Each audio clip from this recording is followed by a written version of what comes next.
in the warm, pale flicker of a single beeswax candle, somewhere deep in the soft folds of time, a young bride in 14th century Sussex sat very still.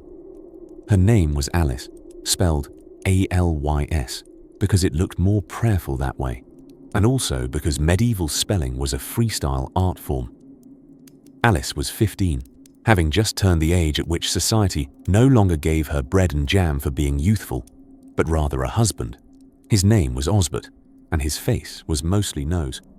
She had not met Osbert naturally. That wasn't done. Not in her little village where sheep outnumbered literate people by 4 to 1. Brides in medieval England, and across much of Europe, did not choose their husbands the way one picks a favorite apple from the orchard. No, marriage was a sort of mildly terrifying surprise party planned entirely by your parents, the local priest, and sometimes by the goat, if it happened to wander into the contract signing. Now, the important thing to understand about medieval marriage is this. No one really knew what it meant to be married until they were married. There were no pamphlets, no romantic comedies, no wedding expos, and bridal advice from Aunt Maud usually consisted of cryptic winks and the ominous phrase, "You'll see."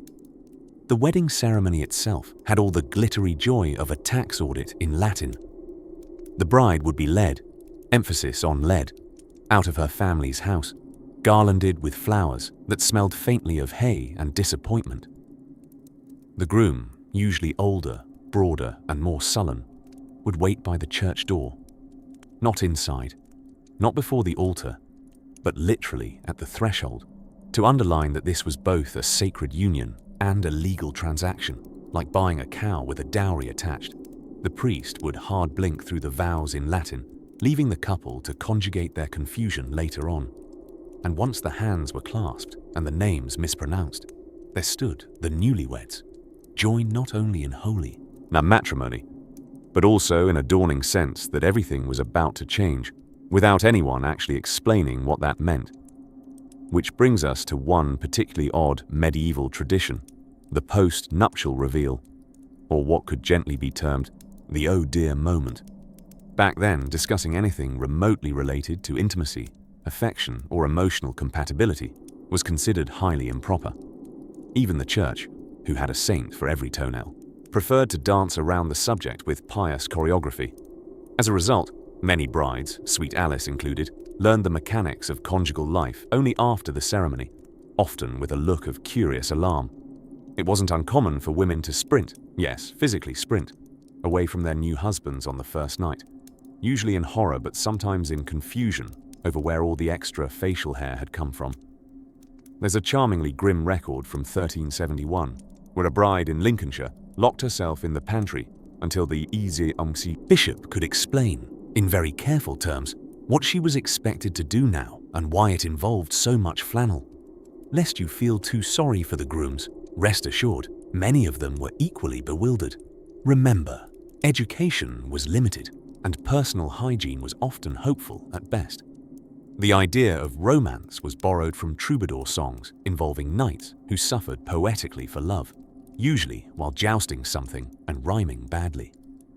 Back in Sussex, young Osbert had been overfed a large bowl of wedding stew, 3 parts turnip, 1 part dread, and awaited his new bride in the shared room that doubled as both marital bedchamber and mild storage facility for hayforks. Alice entered, nervously fingering the hem of her woolen shift, which had the scratchiness of an unwashed cat. She sat, nodded, and declared, "Shall we say our prayers?"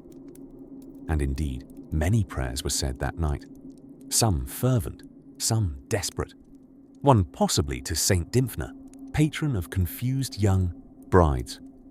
As romantic as a sack of barley, perhaps, but this was the rhythm of life then. Strange, practical, sweet in its slower way. Marriage began not with fireworks, but with a thud, a sigh, and a mop of marital guesswork.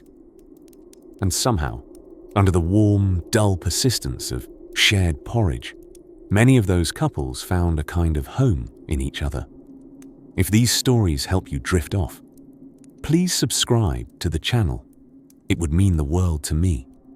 And before you fully fade into dreamland, I would love to know where you're listening from and what time it is there. Now, imagine the candlelight flickering lower, the soft breathing of the evening settling in as the village quietly continues without you. In the honey-scented morning mist of medieval Europe, the bells of a distant church would toll with sleepy enthusiasm, signaling not just prayer, but the beginning of yet another matrimonial adventure that one party, usually the bride, understood only in theory, and barely that. Weddings in this era were less about romance and more about maximizing sheep-to-land ratio. If your family had goats and your neighbor's family had barley, there was a good chance someone was getting a white dress and possibly a lifetime of disappointment. These unions were orchestrated with the gravitas of royal treaties, often sealed when the bride was still learning how to properly chew bread without supervision. But don't worry, everyone thought this was normal. Picture a young girl of 13 or so, her hair freshly brushed with a twig and her hands faintly scented of turnips. She'd been told she was getting married. To whom? She might ask, wringing her apron in the doorway. A fine gentleman, her mother would answer, avoiding eye contact and possibly suppressing the urge to laugh or cry. Said gentleman was often twice her age and had strong opinions about property tax and soup consistency. Still, the wedding would proceed. There would be garlands of poorly behaved flowers, musicians who knew only one tune, and guests who whispered excitedly about dowry negotiations instead of love. The bride might recognize the groom from church, or from that one unfortunate time he fell off his horse and into a puddle during Lent. And even at the ceremony itself, an elaborate mixture of Latin incantations and sideways glances, there was little talk of what married life would actually entail for the bride. Words like obedience and household service would float about the air like perfumed midges, but no one was pulling her aside to explain that she'd spend the rest of her days mending socks and very possibly giving birth in a hut with a chicken watching. Instead, she might receive a slightly cryptic talk from an aunt, wherein metaphors ran wild. Marriage, my dear, is like kneading dough in a storm, the woman would say wisely, handing her a bag of lavender she didn't ask for. What does that mean? She might wonder. And honestly, so would we. You see, emotional transparency was not the medieval family's strong suit. They were good at stacking hay, building fences, and surviving a plague with only one eye and half a lung. But personal conversations? Not so much. Brides walked into marriage wrapped in satin, expectation, and a thick fog of unspoken truths. By contrast, their new husbands knew exactly what they were signing up for. They'd been briefed, warned, perhaps offered a small chart or diagram over ale by an uncle. Women, the uncle might say, are like brewing cider. They take time, attention, and if you ignore them, they explode. It wasn't great, but it was more than the women got. Occasionally, in wealthier circles, the bride was given a book, a slim, leather-bound guide to being a good Christian wife. Think of it as the medieval version of a subscription advice column, except most of the tips involved silence, sewing, and respecting thy husband's opinions, even when they were about ghost repellent and leech placement. Knowledge was passed down in hushed tones, or not at all. Much was left to the mysterious unveiling that happened after the wedding, often quite literally behind a curtain. And while today we might find that horrifying, at the time it was Tuesday.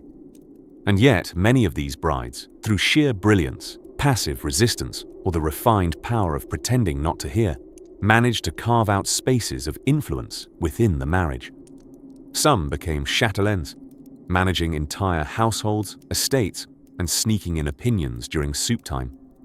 Others played the long game, outliving multiple husbands and ending up with more property than they started with. Not bad for someone who went into it all thinking obedience just meant doing what the priest said on Sundays. But for many, that first post-wedding morning remains a curious turning point. One day, you're a child listening to your uncle complain about cabbages. The next, you're being informed that you're now responsible for a household's moral compass, and 2 goats named after saints. Still groggy from the celebrations, with the scent of medieval perfume, mostly violet water and hope, clinging to her skin, the new bride looks around her unfamiliar room. The mattress is stuffed with straw, the husband is humming off-key, and no one has explained what to do next besides, be a good wife. It's in that moment, blinking in the dawn light, that brides throughout history quietly began to realize marriage might be less a romantic adventure and more of a full-time job. And yet, as we shall drift toward next, there were always clever ways to navigate this new position of subtle power, especially if one happened to control the only key to the larder. In the year 1284, a young woman in Burgundy might step into her wedding chamber with much the same understanding of marriage as she had of alchemy, something mysterious, vaguely terrifying and thoroughly explained, by men in robes who used big words and never did the dishes. You see, medieval nuptials were rarely about love. Marriage was a bit more like chess if your opponent was an aging nobleman with land, political grievances, and a fondness for gifting you his least promising son. And if you were the bride, well, chess was being played on you. You were the pawn, occasionally promoted to queen, but usually just moved around until you disappeared from the board. The ceremony itself was often a grand affair. Trumpets, roasted peacocks, a bishop reminding everyone that Eve was to blame for all of this. Super romantic stuff. There might be dancing, unless it was Lent, or someone had died recently, or they simply didn't have music. Very common. But the post-wedding moment, when the veil was lifted, the guests toddled off slightly drunk on mead, and the bride turned to the groom in their damp stone chamber. That was when truth arrived, and it usually brought a draft with it.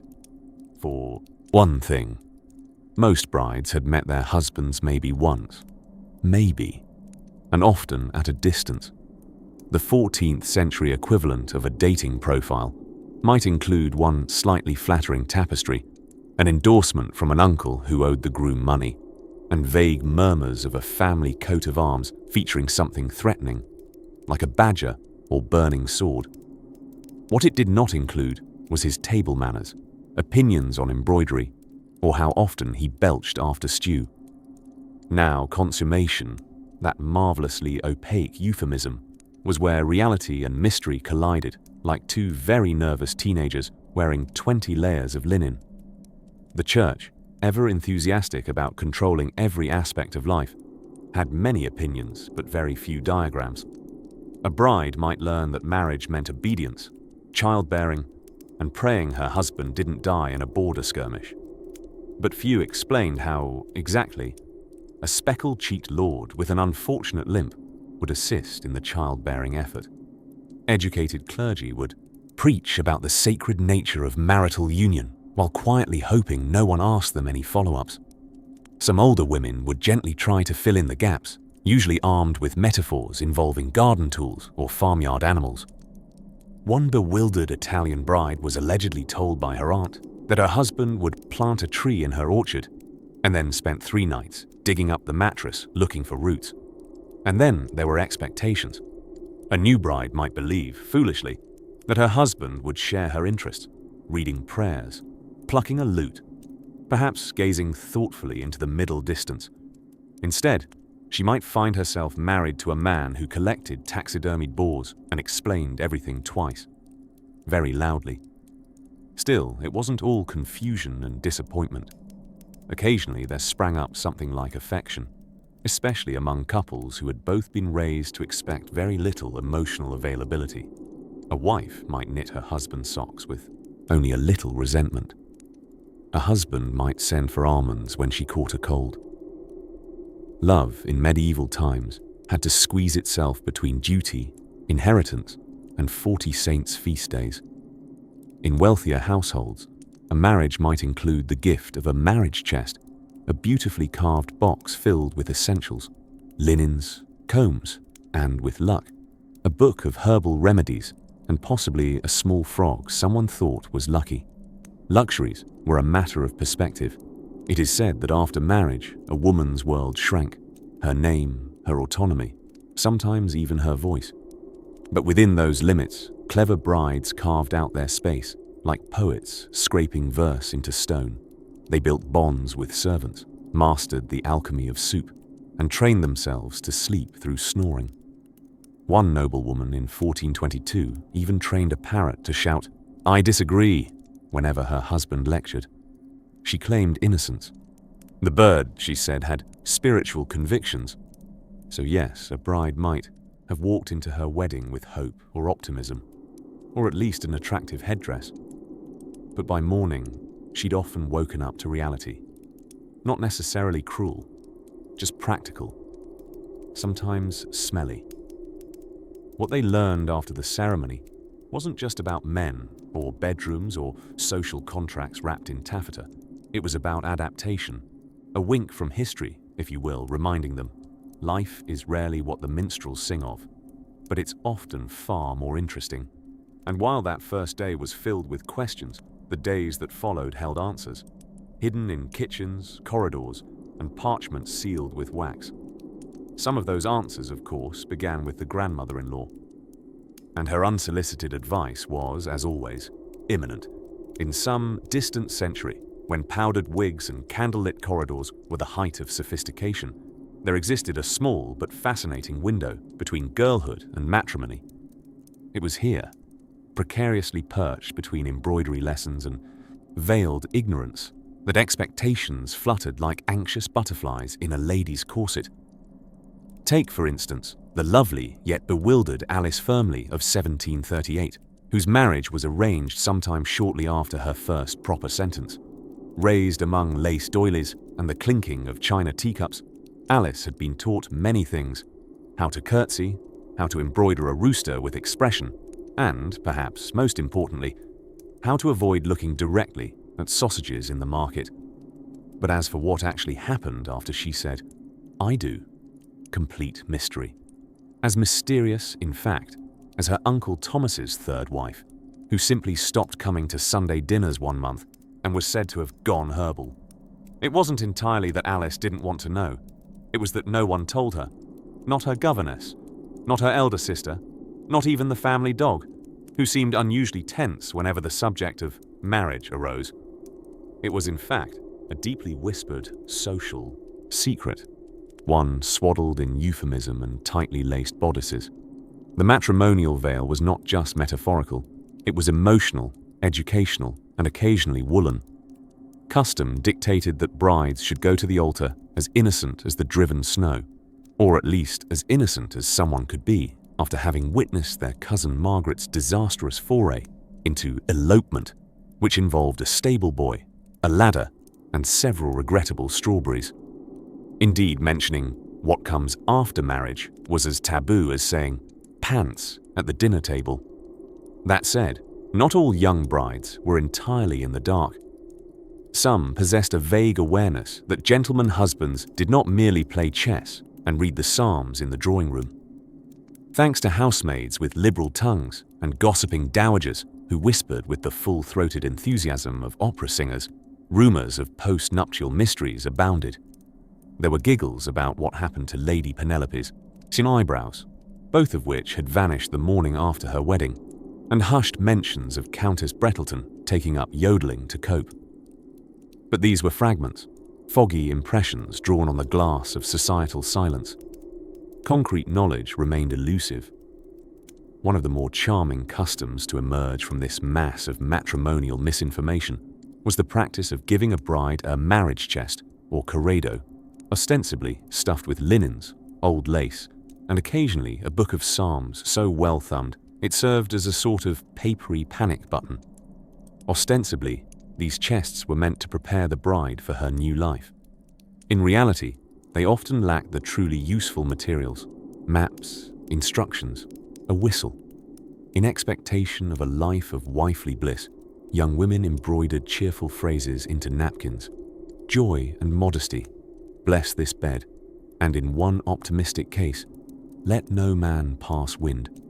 The irony of these tidy, stitched slogans clashed marvelously with the kaleidoscope of confusion many women felt upon realizing, the morning after, that love wasn't quite the recently enacted French soap opera they'd imagined. Now, let us linger for a moment upon one peculiarity of the era: the wedding night talk. In a few lucky households, usually those with eccentric aunts or unusually brave grandmothers, a benign female relative might summon the bride-to-be to a quiet corner hours before the ceremony. Here, using sugar cubes as metaphors and a banister for demonstrative purposes, she might attempt to explain what lay ahead. It was a lovely thought, if not always successful. Records from one Scottish noble estate claim one girl fainted into a basket of apples mid-explanation, while another became briefly convinced she was being enrolled in the Navy. As for the grooms, their education often came courtesy of tutors, older brothers, or, in one memorable German case, a hand-drawn diagram left inside a stein. These methods varied wildly in accuracy and tone, ranging from "your duty to perpetuate the estate" to "try not to fall asleep immediately after," which, for the record, some failed spectacularly. So the wedding day would arrive in ribbons and lace, with the air thick with perfume and optimism. But underneath the satin and vows loomed a shared secret. One half of the couple perhaps giddy with mystery, the other already plotting how to explain things without a chalkboard. Some managed with grace, others with a great deal of gentle confusion, followed by years of polite silence and the occasional nervous cough during sermons. And so, as the candles flicker low and the wind brushes softly against the window panes, let's ease deeper into the velvety folds of married life's early days, where misunderstandings bloomed like daffodils, and so did the laundry. Evening softly draped itself over the cobbled rooftops of Tudor England, as if the sky had decided to wear its velvet slippers and retire early. Candles flickered in narrow windows, not so much to illuminate as to pacify the darkness. And inside one such creaking, timbered home, a young bride sat still, blinking slowly at what had just been explained to her. Marriage, it turned out, came with more than flower garlands and embarrassed kissing at banquets. What no one had told her, not even the nursemaid who once described childbirth as like passing a melon through one's doorway, was that her new marital duties extended far beyond ringing the dinner bell and keeping the linens aired. No one thought to clarify possessions, privileges, and the peculiar legal phenomenon known quaintly as coverture. You see, once a woman married during this period, up until well into the 19th century in fact, her legal identity was conveniently absorbed by her husband's, like a teaspoon of honey disappearing into a steaming pot of tea. Under English common law, there were essentially two people in the marriage, and, coincidentally, they were both the husband. She could no longer own property, sign contracts, or, even if she had quite a nice singing voice, earn wages in her own right. Any inheritance she brought into the union was now his, including those 14 silver spoons from Aunt Gothel, who had lived above a cheese shop and trusted no one but cats. All his now. The cats might have objected, but as it turns out, tabbies were also given limited legal standing in Tudor courts. Of course, women weren't entirely without influence. Many became expert negotiators in the subtle art of marital suggestion, planting ideas like seed pearls, which, with some luck, their husbands would later mistake for their own. As one 17th century diarist put it, "My wife said not a word, though I am convinced she communicated deeply, just by pouring the tea unusually hard upon my lap." There were, of course, clever workarounds. Some noblewomen placed assets in trusts with male relatives or loyal retainers before marriage, a little like tucking your best silver candlesticks under the floorboards before inviting in a band of hungry highwaymen with marriage licenses. Rich brides could enter marriage settlements that preserved some of their wealth, though this typically required both impressive negotiation skills and male relatives willing to exchange several hours of fox hunting for paperwork. Not always a given, but outside the aristocracy, the vast majority of new brides discovered their contractual understanding of marriage during what can only be described as post-nuptial enlightenment. Imagine rising one morning in a modest Yorkshire village, newly married, still giddy from wedding cakes laced heavily with brandy, only to learn that your goose, your cow, your wool profits, and your Sunday hat now all belong to Mr. Husband. The goose, especially, had questions. In some regions, brides' families attempted to soften the transition by providing what was known as a bride ale or bidding, a party so boisterous that, for at least one night, everyone forgot about the lack of legal autonomy and simply danced until their feet resembled boiled turnips. And yet, not all husbands were tyrants, sweeping away rights like so many wayward crumbs. Many marriages were affectionate, pragmatic partnerships. Folklore and letters reveal stories of husbands taking wives' advice seriously, especially when it involved farming decisions, or remedying that suspicious boil developing near the sheepdog. Still, the overarching reality remained. Marriage was not a merger of equals. It was more akin to a benevolent absorption, where the wife was expected to smile sweetly, while the law flattened her individual identity into something resembling floral wallpaper. Present, even essential to the room's charm, but in no way regarded as load-bearing. As the fire crackled low in our bride's hearth, and she sat gazing at the embroidery hoop she once purchased, like in her maiden days, there was perhaps a quiet understanding forming.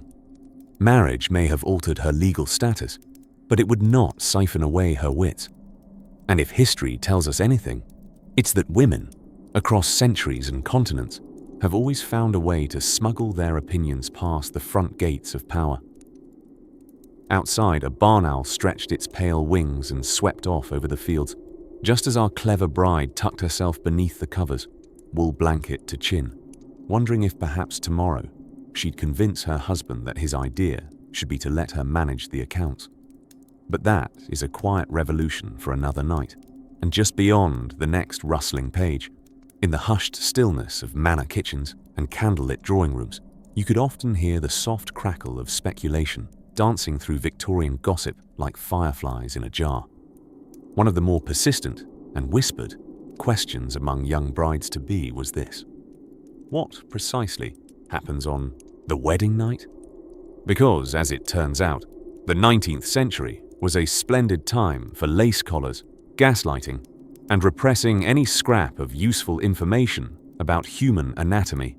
You see, for many women of the period, the night after the wedding was a plunge into a ritual they'd only ever encountered in the abstract, like trying to perform a play in a foreign language after reading only the title of the script. Their education had covered the Napoleonic Wars, embroidery, and perhaps a spot of pianoforte. But as for the mysteries of married life, those were left behind closed doors, literally and metaphorically, cloaked in euphemism, modesty, and a kind of matronly panic. The cause of this great mystery? Well, it was what polite society called propriety. Parents did not explain the facts of the marital bed. Schoolmistresses would faint at the idea, and any servant whispering bedroom truths might find themselves chasing employment in colder, haughtier parts of the country, like Wales in February. So instead, young brides were handed metaphors, unhelpful ones. Imagine being told, shortly before your wedding night, that becoming a wife was like tending a garden. What does that mean exactly? Are seeds involved? Spades? Gloves? Or more ominously, you might be told that marital bliss is like the opening of a flower, which sounds absurdly poetic until you're standing in a chilly bedroom with a man you've technically pledged forever to, while both of you are trying not to cough too enthusiastically. For young husbands, the confusion was only slightly less profound. Some were misinformed by boarding school legends, overheard between Latin translations and biscuit fights. A few may have consulted pamphlets with names like Dr. Atherton's Manual of Hygienic Matrimony, full of advice that sounds medically dodgy at best. Take cold baths, recite Rousseau, and never dwell on lustful thoughts unless seated. No one ever explained why sitting made it acceptable. Occasionally, the more daring bride might receive a discreet talk from an aunt fueled by sherry and maternal dread, who'd explain things with the clarity of a foghorn wrapped in velvet. Now, my dear, she might begin, peering over a thimble of port. "It's rather like, well, do you remember Buttercup, old Mr. Wiggins's mare, when she was with Foal?" And that, understandably, didn't quite clear things up. Even Queen Victoria, ever the paragon of etiquette and empire, reportedly had little knowledge of marital particulars before her wedding night with Prince Albert. One can imagine her writing in her diary with a mixture of royal awe and faint alarm, never quite sure whether she'd just discovered passion or inadvertently reenacted a German military drill. Of course, your wedding night wasn't supposed to be a scene from a bodice ripper novel. No one fluttered their eyelashes and whispered steamy declarations right after. Sing cake.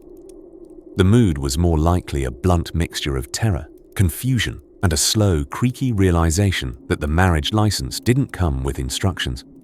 And yet, through all this well-meaning ignorance, somehow, bafflingly, the human race carried on. Couples navigated the mysteries together, sometimes with embarrassment, sometimes with laughter. Many entered matrimony equipped only with what little they could decipher from folk songs, dog-eared poetry books, or cryptic kitchen whispers from a knowing housemaid. Some even bonded over their shared confusion. Love, it turns out, can blossom when both parties don't have the faintest clue what they're doing. There's something oddly comforting, isn't there, in imagining two people sitting at the edge of a feather-stuffed marriage bed, looking at each other like, well, shall we begin figuring this out?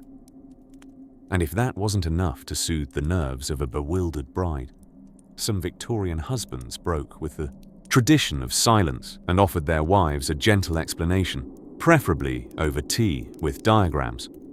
Those marriages, it's said, often fared better, because nothing says romance quite like sketching reproductive anatomy next to the scones.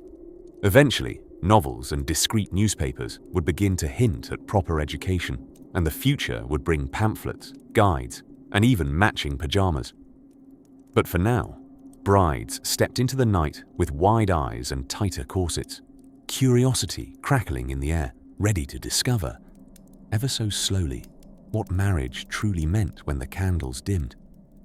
And so, as the veil drops on yet another bewildered bride, we drift toward quieter chambers and softer secrets, to places where even more curious customs awaited, tucked beneath centuries of lace and ceremony, of all the things a newlywed bride could expect to come after I do. Perhaps one of the least discussed, yet most unavoidable, was laundry. Yes, laundry, not the poetic, lacy kind found drying on hedgerows in period dramas, but the real deal. Lye-soaked linens, a wash tub large enough to bathe a cow in, and blistered hands that served as lifelong reminders that romance was and has always been 1 part courtship and 9 parts scrubbing. Let's drift, if you will, to 14th century France, a time of finery and plague, where illuminated manuscripts shone with gold leaf and husbands glowed with confusion at the sight of a shrinking dowry. A noble bride might arrive at the manor with trunks ornate enough to cause her new mother-in-law to faint in jealousy, only to be handed, somewhat unceremoniously, the household's key, a rotating roster of paltry ailments, and her very own counting cloth for following up on the servant's weekly inventory of spoons. You see, while love might flutter briefly during the wedding feast, possibly between the venison tart and suspicious fish course, it seldom survived first contact with a medieval accounts ledger. For the average historical bride, marriage meant inheriting not only a husband, but also his household, debts, and at least 3 maids with loyalty to his mother. In England during the early Tudor period, many young women were told precious little of what truly awaited them once legally tethered to a husband. There wasn't exactly a pamphlet titled, "So you've married a yeoman. Now what?" The church, meanwhile, preferred to paint marriage as a sacred sacrament and left out the part about family plows breaking down mid-harvest or cows disappearing mysteriously during full moons, often due to actual cow theft, though witches were blamed just as often. It might amuse you to know that the first enlightening post-wedding moment for many brides came not from their husbands, but from furniture. Beds, in particular, were slippery packs of expectation and barter. A good marriage bed was often a family heirloom, gifted from mother-in-law to terrified daughter-in-law, complete with hand-carved posts and a headboard that creaked judgmentally, and those stiff linen sheets. Starching was done with a flat iron and fists. A bride might have imagined sharing whispered secrets under a canopy of dreams. But instead, she found herself sharing it with fleas, who were notoriously more committed than some husbands. Bed curtains weren't just decorative. They were insulation against drafty castles and occasionally doubled as privacy screens when sleeping in rooms shared with up to 12 relatives. Meanwhile, instructions for running a household circulated in the form of conduct books, thinly veiled nags dressed up as noble guidance. One such manuscript, unimaginatively titled The Goodman of Paris, offered cheerful advice to new wives like, do not contradict your husband unless he curses at the soup, and stir the pot clockwise to avoid Satan. Riveting material. Across the continent in early Renaissance Italy, some highborn wives received tokens of what might today be called starter kits for subjugation. These included a book of prayers, heavily annotated by Mother Superior, a locked wardrobe they were not permitted to open until the husband said so. What was in there? Who knew? Textiles, a parrot, and about 40 pounds of brocade too stiff to sit in or breathe through. Yet, not all was gloom and chamber pots. In some rural alpine villages, brides were cheered on with songs about fertility that, if sung today, would get your entire family group chat politely disinvited from Facebook. There were also brisk traditions, like pelting the couple's door with grain for good harvest luck, read, immediate neighbours showing their distaste by gifting you future porridge at hazardous velocity. Still, it was after the confetti, or goose feathers, settled that the real curtain lifted. Many brides, upon opening their new pantry or peering into a coop of suspiciously balding hens, realized that marriage was less about unified hearts and more about managing the sheer mad logistics of domestic survival. No one writes ballads about getting pigeon droppings off stone flooring, but history has been mostly written by people who outsourced cleaning, and in the low glow of a tallow candle, as she stacked the last chipped dish from a feast now eaten, a new wife might sit by the hearth and begin, subtly, slowly, to reshape the household in her own quietly clever way. One pot moved left. One servant retrained to not ruin the porridge. This, she learned, was real romance. Triumph by teaspoons. Tomorrow we may wander into the awkward, tightly laced world of wedding night surprises. And no, not just the garters, but the anatomy of confusion is worth its own soft, whispered tale. In the dimly lit halls of Tudor England, where oil lamps flickered against cool stone walls, and everyone's idea of a good time somehow involved a goose and a jug of mead, young brides were in for a bit of a surprise. See, by this time, marriage had become less of a romantic gamble and more of a contractual game of musical chairs, with fewer instruments and more property clauses. The wedding ceremony itself was often grand, with the bride swathed in layers of silk and lace, some safely reused from relatives who had already tried their luck at matrimony, or hadn't managed to outlive their third infant. Church bells rang. The ale flowed like a river, and everyone, absolutely everyone, pretended they knew what they were doing. But after the flowers wilted and the last cousin stumbled home dragging half a meat pie in his pocket, reality slipped through the marriage bed like an unexpected gust of wind, and not the good kind. For many women, this was when the fine print of the marital agreement began to reveal itself, usually in the creaking timber frame of a shared bedchamber, and the sudden realization that the word husband was alarmingly just another word for man who now owns half your everything. While the church enthusiastically endorsed the idea of conjugal unity, it was a little vaguer on what that actually meant. Some believed marriage was a sacrament, ordained by God as the cornerstone of family and morality.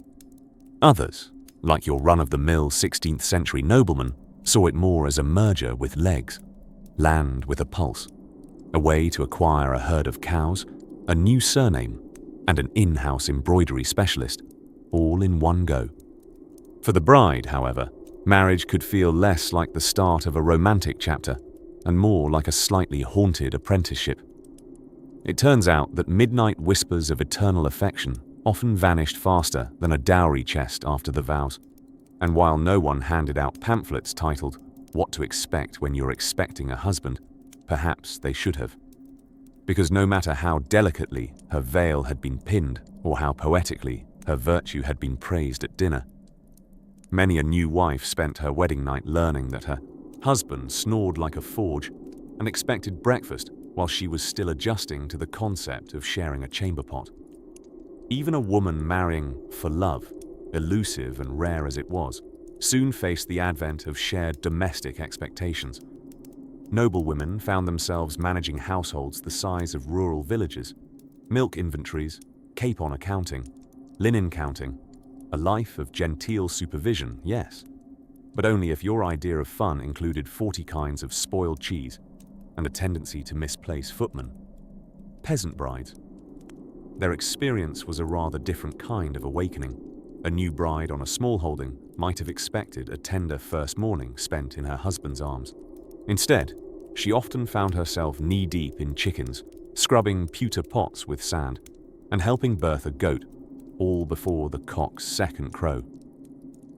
Romance, in this context, involved your partner giving you the last spoonful of turnips or not wearing his boots to bed. Still, many of these unions developed into something that resembled companionship. Over time, affection flourished not necessarily through grand gestures, but quietly, in shared cider, in protected silences during storms, and in the knowing glances passed when the in-laws overstayed their seasonal welcome. Of course, marriage had its lighter traditions too. One curious ceremony in certain European villages involved unlocking the bride, where the groom pretended to lose the key to his new wife's belt. It was a farcical display to mark the consummation, or perhaps distract everyone from asking too many questions. Jokes about keys and locks abounded, all of which were considered hilarious after 3 flasks of wine and a goose dance. These moments, fumbling, tender, comedic, wove their way through the tapestry of married life, stitched between obligations, rituals, and the vague muscle memory of courtship. For all the metaphorical smoke and literal mirrors decorating betrothals, this period of early marital discovery was a mixture of awkward revelations and hesitant tenderness, a dance that began with unsure steps, and very often a stubbed toe. And it was in those tiny stumbles where the real beginnings often lay. But just how those awkward first days gave way to deeper marital rhythms. Well, that sleepy story glides into view next, carried on the quiet rustle of straw-filled mattresses and half-whispered dreams. Imagine a crescent moon, hanging askew in the velvet sky, like a forgotten earring after a rather good party, and somewhere far below it, a small European village sleeps, or tries to, while a very new bride lies wide awake, blinking into the darkness beside an unfamiliar and softly snoring husband. This was the common post-nuptial predicament for many brides across centuries, particularly those of noble or merchant-class families. For them, the wedding ceremony had been less about bonding and more about bartering. The flowers and fanfare were for show. What came after, however, was shrouded in mystery and an alarming lack of practical instruction. You see, in many parts of 16th and 17th century Europe, it was considered inappropriate, nay, positively scandalous, to educate women about marriage before the event. The word matrimony was floated like a charming rumor at dinner parties, but its full scope was never truly explained. Instead, young women were offered vague metaphors. You will blossom, or you will be the garden, and he the gardener, which, frankly, is problematic horticulture at best. Brides entered marriage with only the occasional cryptic warning from an aunt who once almost got divorced. a fate tantamount to being exiled to a damp tower somewhere. And so, on their first wedding night, young women from Florence to Flanders would nervously await something. Indeed, a portion of bridal anxiety was due not only to impending adult responsibilities, but to the deeply somber bridal manuals written by men who had clearly never spoken to women. These were dry philosophical tracts instructing the bride to be pious, pliable, and permanently quiet. In one infamous English guidebook of the 17th century, marriage was compared to a yoke, as if the bride and groom were two fine oxen pulling the plough of virtue together. What a fetching image. Just imagine the wedding photos. But what about emotion? What about romance? You're probably wondering, surely someone cared about a bride's feelings in all this? Well, not really. But her dowry certainly did. Dowries were the Excel spreadsheets of early modern marriage. A bride could be charming, talented, or able to knit elaborate tapestries of naval battles. But unless her family could also offer a sufficient quantity of sheep, linen, or ancestral soup tureens, she might find herself eternally betrothed to spinsterhood and the thin porridge of convent life. Arranged marriages weren't inherently unkind. Many were strategic alliances, made with the deftness of a chessboard, only with more tulle. While some couples found contentment, others discovered too late that a mutual appreciation of candlelit banquets did not always equate to compatibility. And so we return to our moonlit bride, tucked delicately between expectation and reality, beside a man who had probably been raised in a world equally lacking in emotional vocabulary. He too might be wondering what love looked like beyond family ledgers and Latin grammar.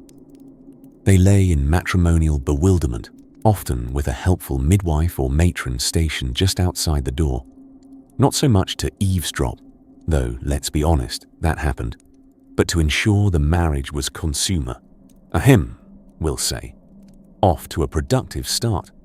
In some traditions, a stained bedsheet was triumphantly displayed the next morning, which made breakfast rather awkward and laundry even worse. But real intimacy, should it grow, unfolded slowly. In the quiet rituals of marriage unnoticed by history books, in sharing bread, in passing glances during church services they both secretly found boring, in a gentle laugh that slipped out before either of them could help it.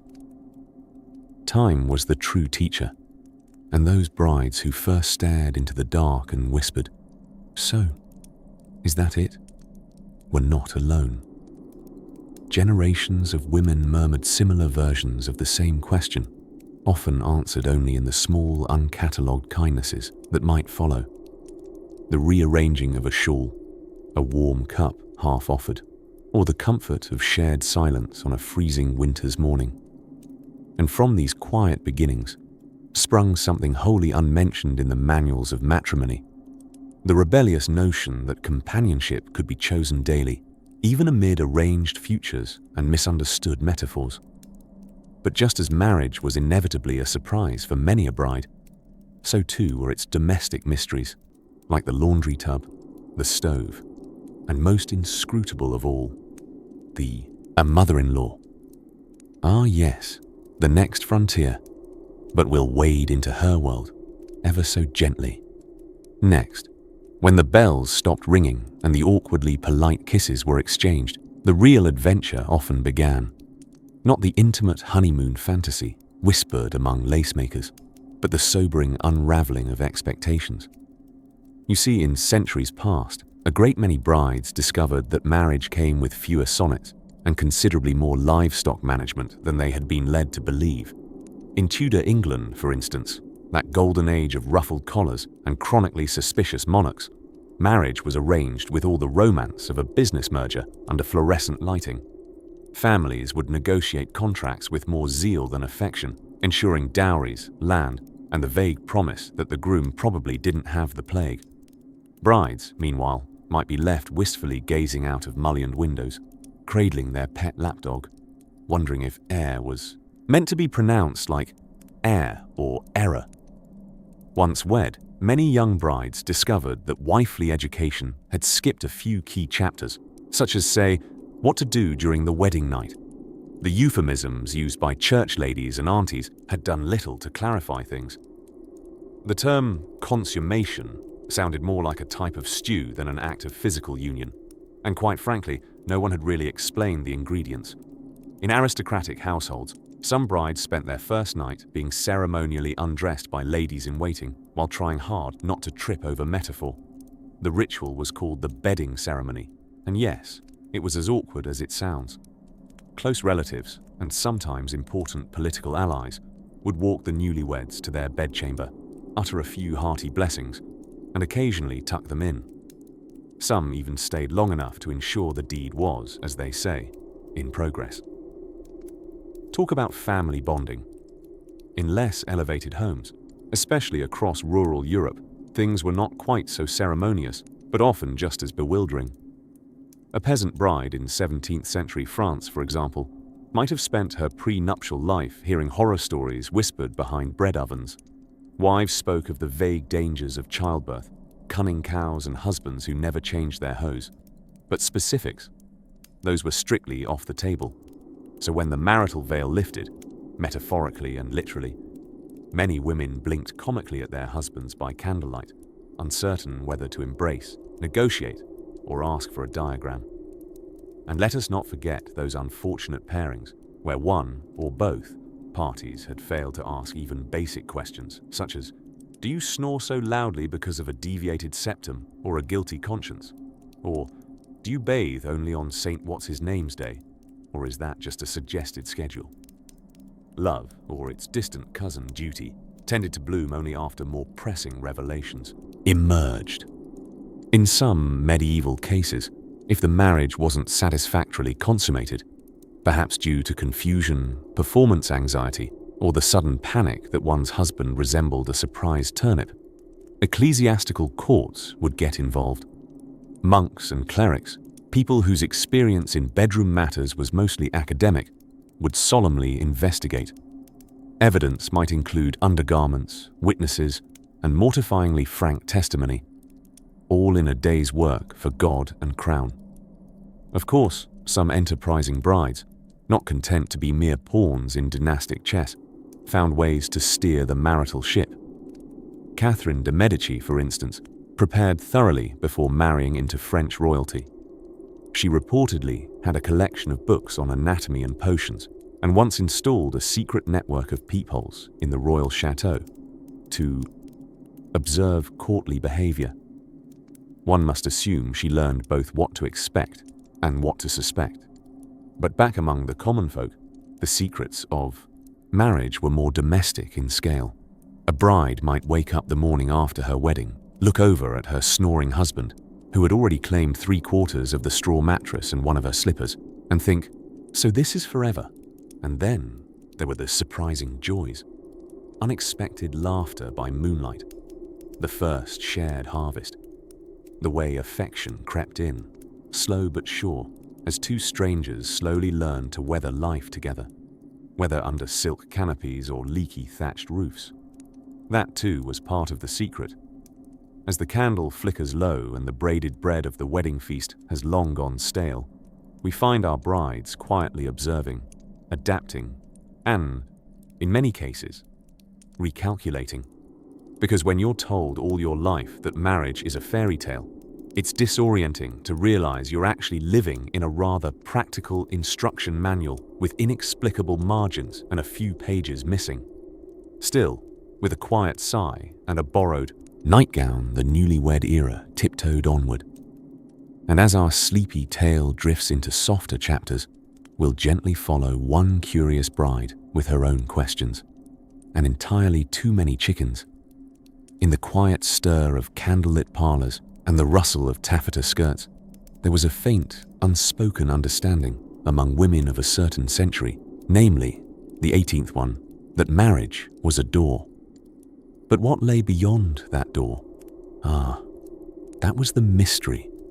And for many brides, they didn't so much walk through it as they were ceremoniously booted across the threshold and expected to get on with it. Now, if you imagined a young bride-to-be, corset cinched decisively, cheeks powdered with lead-infused charm, positively radiant in her ivory muslin gown. You might assume she was well informed about the marital voyage ahead. But alas, you'd be dead wrong, and probably be scolded by her mother for even insinuating such a vulgar thing.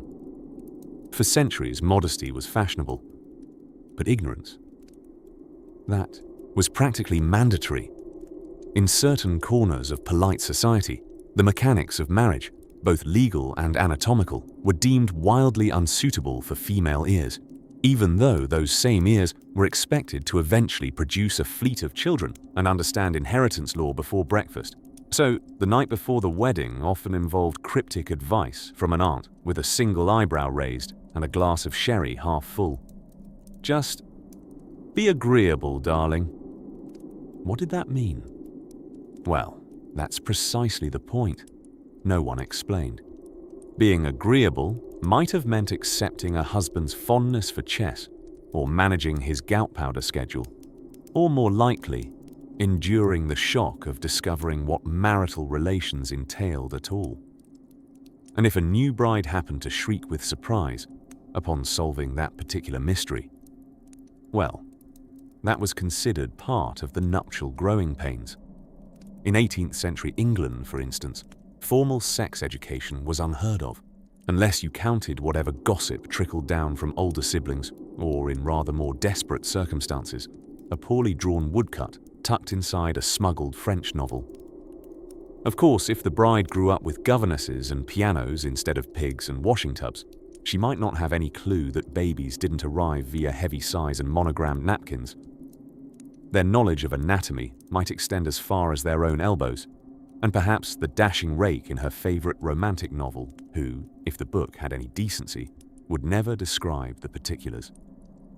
And let us not forget, in many of these unions, the groom himself might be equally bewildered, especially if he'd spent his formative years in boarding school, learning Latin and swallowing frogs in biology class, but never understanding quite where babies came from, beyond somewhere south of the equator.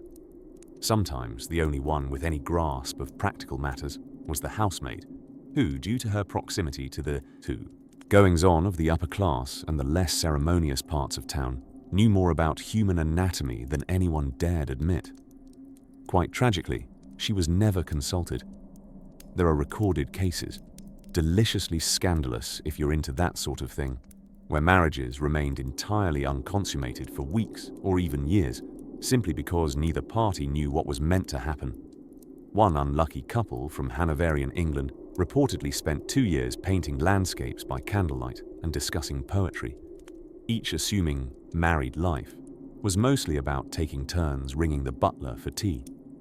But not all revelations were marked by innocent confusion. Some were deeply pragmatic. A bride, upon realizing that until death do you part also meant, and not a penny more unless your dowry was massive, might wake up on the second morning of marriage with a sudden and chilling awareness of the inequity embedded in her new legal status. According to common law in many areas, a married woman, or a femme covert, had no legal identity separate from her husband. He could spend her dowry, sell her furniture, and, should the mood strike, even forbid her from visiting her own sister. It was like joining a club where the dress code was mandatory, the dues were your property rights, and the activities included childbirth and amateur diplomacy with the in-laws. Still, some women wielded soft power with impressive skill. They employed sulking, strategic headaches, embroidery that somehow never ended, and journal entries written in French so incriminating thoughts could be kept intellectual. Others simply endured, trading naivety for savvy in record time. The truth about marriage, you see, did not arrive in a single thunderclap. It came gently, like wallpaper, peeling back from years of steam, first in small curls, then in great swaths of revelation.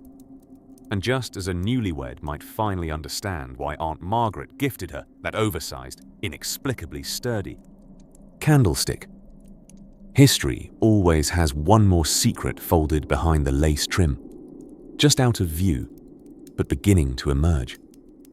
Somewhere in the back parlour of an English country house, around the year 1730, A new bride sat on a velvet settee, still in her wedding gown, slowly realizing that what she had married wasn't just a man, but an institution with more paperwork than a royal census. The fire crackled, the candles twinkled, and Aunt Millicent was snoring over her embroidery in the corner. The groom, the dashing Mr. Something or other, had retired with the other gentlemen to drink port, smoke cigars, and pretend not to know how finances worked. The new Mrs. Something or other, however, was beginning to contemplate the less glamorous portions of her new reality.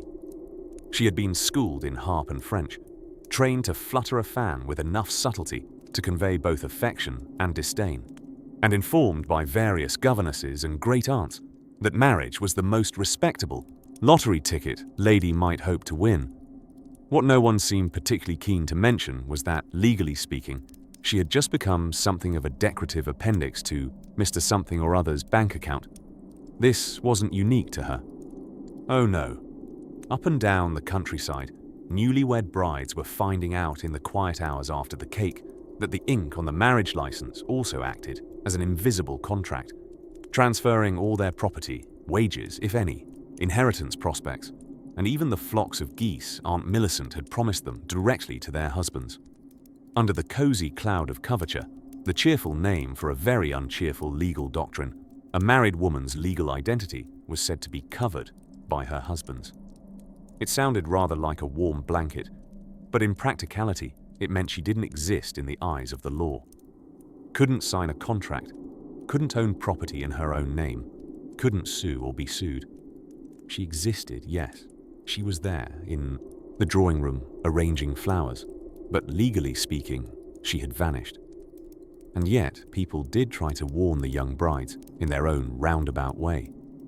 Elderly matrons whispered of it between sips of lukewarm tea at bridal showers that insisted on being called morning calls. Some even tried humor. Marriage is like a mousetrap, one might chuckle, glancing out over top of a teacup. Easy to enter, but you'll spend the next 30 years wondering where the cheese went. True, not all unions were doom and gloom. Many couples built affection, if not something bordering on actual partnership, though women still had to be quite creative to protect their interests. Before the vows were exchanged, savvy families with good legal counsel occasionally insisted upon something called a marriage settlement. This document could squirrel away funds in trust for the bride, ensuring she didn't end up penniless should her husband make poor decisions, such as investing heavily in added tulips or dueling himself out of a job. But for those not born into wealth, or not born into the kind of families that employed their own solicitor simply for breakfast complications, the post-ceremonial shock could be profound.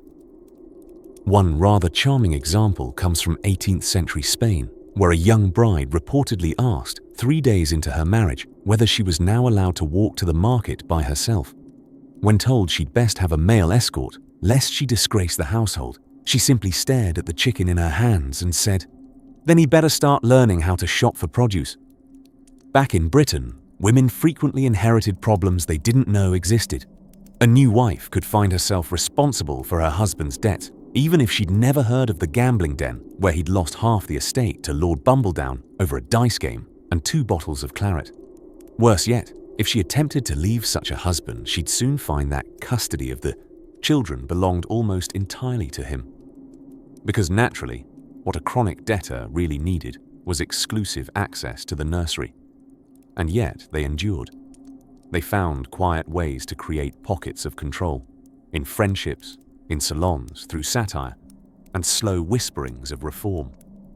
Some women wrote anonymously to newspapers, using clever pseudonyms like "a married lady who regrets it," or the infinitely more direct, "confined by law and chafed by lace." But the world didn't change overnight. For many, the truth of marriage was discovered only after the last piece of wedding cake had gone stale, the confetti was swept up, and one found oneself persistently referred to as the mistress of the house, even though the household budget hadn't been explained, only enforced. The candles have burned low now, and the last port glass has been drained. The bride rests in her chamber, half listening to the clock chime midnight, her gown loosened, her mind alert. She is tucked, yes, in by custom, tradition, and expectation. But the warmth of her own thoughts keeps her company as the house sleeps on. And just as she begins to drift toward dreams, a faint rustling in the corridor hints that not every bride was content to accept this fate with silence. Picture it, a candlelit chamber in a 15th century manor house somewhere in England. A bride sits on the edge of a too-firm, straw-stuffed mattress, her stiff wedding garb only slightly loosened, because corsets, as you know, are not known for their flexibility or emotional support. The wedding feast has ended, and with it, the last opportunity for cheese-filled small talk before the heavy curtain of matrimony officially descends. Until this moment, marriage has been a curious concept she's heard about but never truly observed up close. Like dragons or successful alchemists, people spoke of it with reverence and a quiet shudder, but no one explained the particulars. She was told it was her duty, that she must obey, submit, continue the family line, preferably with at least 2 heirs and a spare. Love wasn't necessarily involved, but sheep were occasionally, when inheritances were calculated. Now her new husband, Sir Gregory of North Witherbone, is carefully removing his boots. He has large, remarkably pale feet and a fondness for discussing pig breeding, neither of which was mentioned in the marriage contract. Nor was his snoring, which she will soon come to know as a nightly lullaby, crescendoing just as she's almost asleep. Marriage in medieval Europe was not so much a partnership as it was an economic merger sealed with a priest's blessing and stale mead. For noblewomen, particularly, weddings were less a romantic milestone than a profoundly boring business transaction. A father shaking hands with another man, while the bride stood nearby, absorbing the news that her personal agency would now be managed by, well, someone else entirely. You might think there was some sort of orientation, a pamphlet, a heartfelt speech from an older cousin. But no. The pre-marriage education often amounted to coy warnings about wifely duties, whispered while someone pretended to arrange flowers. The rest was left to speculation, imagination, and the occasional grotesque tapestry. Many brides entered marriage like one boards a mysterious ship. No map, no sail, but a strong wind behind you, and possibly a goat. In medieval England, women could be betrothed as young as 7, though the actual marriage, and especially the, shall we say, practical elements, were meant to wait until a more appropriate age, often 12 or 14, which, even in antiquated math, is far too young for any sort of lifelong agreement, especially one involving daily proximity to a man who names his sword. What's more amusing, and by amusing we really mean faintly depressing, is that even grown brides didn't necessarily know what marriage truly entailed. Physical intimacy was a vague concept, shrouded in euphemism and occasional church warnings. The church, bless its ambiguities, loved to moralize about lust and purity, but preferred not to draw diagrams. So wedding night surprises were not uncommon, and by surprises, we mean a fair number of newlyweds discovering that the act was not quite what they envisioned. Hilarity or trauma ensued.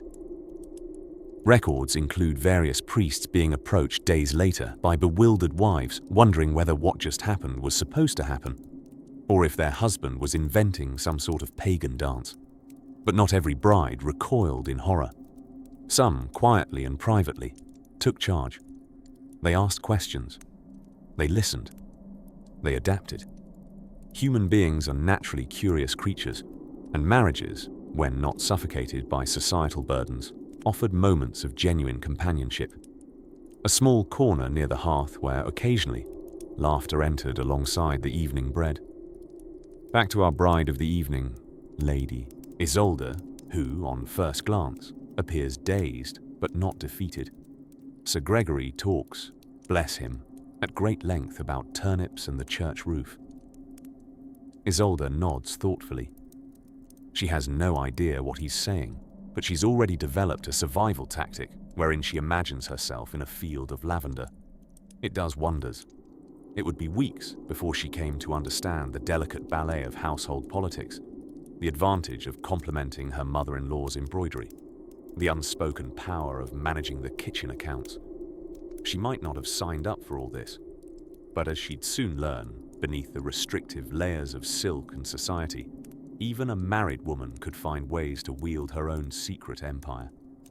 And oh, the curious business of consummation, a notion that carried tremendous social weight, as if marital success could be proven by a wrinkled sheet and a few nosy onlookers, which, unfortunately, it often was. But before we explore the peculiar ritual known as the witnessed bed, let's pause with Isolde, staring calmly into the flickering fire, wondering how turnips came to dominate the conversation when all she really wants is a tart and a nap, as the candlelight flickers through the mullioned windows of yet another stately manor, probably damp, probably draughty. We invite ourselves into the drawing rooms and drawing lives of early 18th century England, a time when powdered wigs itched like existential crises, when marriage contracts were thicker than most husbands' emotional depth, and when brides, bless them, still hadn't received a syllabus on what love and honor really entailed. Picture a young woman named Eliza. She's the daughter of a modest baronet, which means she had more books than sheep and slightly fewer than debts. Her father had fallen into that particular strain of gentry who clung desperately to land, manors, and unpaid creditors. At the precarious age of 19, Eliza had been assured that marriage to Sir Ambrose Thistlewick would be the pinnacle of her young life, a proper match with titles, estates, and an alarmingly large collection of porcelain monkeys. Sir Ambrose had looked dashing from a distance, especially through the socially fogged lenses of family desperation. Tall, wealthy, and eccentrically fond of velvets, even in July, he seemed the very portrait of marital potential. Eliza's wedding dress was sewn with 14 yards of imported silk and one small, hopeful dream.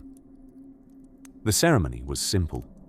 A pleasant vicar mumbled his way through love, honor, and obey, while half the congregation tried to suppress sneezes from the overwhelming scent of lavender sachets scattered liberally about the pews. Eliza smiled. Ambrose smiled. A goose honked in the distance, a sound considered locally to be a good omen, or at least not a bad one. It wasn't until the following morning, however, that Eliza awoke to discover what precisely she had married into. The vast Thistlewick Hall was not, as she had envisioned, serenely run by seasoned housekeepers and quiet footmen. Rather, it was ruled by Ambrose's mother, the Dowager Countess of blitheringly high anxiety, a woman who believed that sugar was a sin, mirrors were portals to catching on fire, and who insisted her pet lap ferret, Horatio, be addressed as Sir. Eliza found this out during her very first breakfast, which she had been expecting to enjoy alone with toast and a melancholy look out the window, as was customary in romantic novels. Instead, she was greeted by the Dowager, insisting she read Ferret Horatio the Psalms, while Ambrose conducted fencing practice, in the orangery, with himself. What's more, matrimonial closeness came with certain surprises. For one, Ambrose refused to sleep in a shared bed. He claimed it interfered with his dreams of tactics, where he was often charging into battle wearing the wrong shoes. This, oddly, did not disappoint Eliza. Then there was the kissing shelf. You see, it had become fashionable in some slightly over-decorated households of the time to install what was called an embracing shelf, a tiny ledge protruding from the wall where couples might pose for affectionate moments. Ambrose, misunderstanding entirely, had constructed several waist-height shelves in prominent hallways, upon which he required Eliza to perch uncomfortably while he greeted her each morning with a formal bow and a kiss. No one knew why, least of all Ambrose. Eliza, to her surprise, didn't fall into despair. She did what clever women of every era have done. She adapted. She had figured out quickly that while love may have been what novels promised, it was compatibility and mutual avoidance that defined quite a lot of aristocratic marriages. She redirected her energy to learning estate management, taking over the bookkeeping while Ambrose organized his personal tournaments of chess but with hats. She began corresponding with her own mother and sisters, slipping biting witticisms into letters sealed with apple blossom wax. At dinner one evening, the Dowager Countess erupted into another Hamlet-worthy soliloquy about the dangers of warm treacle pudding, crying out, quite memorably, that sugar fogs the soul and invites bats. And as Ferret Horatio sat solemnly atop the hearth in a custom-made waistcoat, Eliza took one look at her husband and declared with a straight face, "I don't know, dearest. I rather miss the bats." Ambrose blinked, then laughed. It was, admittedly, the first sound that suggested they might, just might, endure one another with tolerable affection. As night drew in and the candle holders were lit with a ceremonious sigh, so ends another wedding tale, not with romance galloping in on white horses, but with quiet resolve and a light snack of cheese and ink-stained letters. And in the still corners of England, another bride, by another fire, was beginning to unravel a mystery of matrimony herself. Margaret of France was a queen twice, married at 12, widowed at 28, and, by all polite accounts, perpetually graceful under pressure, which is a poetic way of saying that she endured more royal marriage nonsense than a Tudor with a fertility problem. Now let us drift, gently and without any unnecessary corsets, into 13th century France and then England, an age when marriages were measured by acreage and alliances, not attraction. Young Margaret, the sister of King Louis IX, and a girl with a strong chin and stronger grasp of Latin than most of her groomsmen, was married off to Henry III of England in 1236. She was radiant. He, 40 and increasingly forgetful, was reportedly pleased. The court rejoiced. Choirs sang. And not a soul mentioned that Margaret was about to spend decades as the quiet third wheel in her own marriage. You see, Henry's real soul bond was not with his wife, but with a man named Peter de Roche, a bishop with a taste for control, and the kind of fur-trimmed robes that suggested he owned at least 2 castles and a scandal. Any time Henry was faced with a decision, regarding Margaret or anything else really, it was Peter he consulted. Margaret, meanwhile, learned early the royal skill of smiling through having absolutely no say in her own future. Their wedding ceremony had all the necessary bits, a solemn vow, a Latin blessing, and a feast so decadent that several pigs retired immediately afterward. Yet Henry had inconvenient habits. He was affectionately known to his courtiers as a king of piety, not practicality, which is a charming euphemism for often in a chapel, rarely in a battle, and always a little confused about where the money went. Margaret, ever composed, tried to emulate what a good queen looked like, dutiful at mass, generous to the poor, and endlessly restrained while her husband commissioned dozens of golden reliquaries and accidentally forgot to govern Ireland altogether. Now imagine you are Margaret, awakened not just to the cold English climate, but the even colder realization that being queen meant having influence without power, royal gowns without real choices, and dinners full of knights who passed gas more freely than legislation. Nights were long in those draughty stone keeps, and despite the thousands of candles lit in her honor, Margaret often wondered if the veil of marital bliss was more theatrical than truthful. She eventually found ways to whisper back. As Henry aged and his moods fluctuated, often in correlation with moon phases and arguments over taxation, Margaret worked quietly, supporting poets, securing alliances with her homeland, and writing letters to her siblings across the Channel that, if you squinted, were full of maddeningly polite sarcasm. She signed them with cordial affection, yet between the lines, still queen, still married, still not the bishop. And the question of intimacy, well, let's just say royal records are less than specific. Chroniclers, in their ever-avoidant style, simply noted that she bore several children, though the spacing between them suggests Henry may have preferred prayer beads to bedsheets. Margaret, ever diplomatic, never hinted at dissatisfaction, but she did, interestingly, take prolonged visits back to France. One journey lasted 9 months. A sovereign's health retreat, she called it. Others might have dubbed it a blessed break from a husband who loved incense more than intimacy. Still, Margaret's patience earned her praise. Later, chroniclers called her devout and peaceful, which was likely code for she stayed married without stabbing anyone. Historians agree that she outlived Henry spiritedly, spent her widowhood more independently, and once told a priest that humility was a virtue best kept private, especially when one has been humble for 40 years. A dry joke, perhaps, or a slow exhale, from a woman who had spent half a lifetime biting her tongue.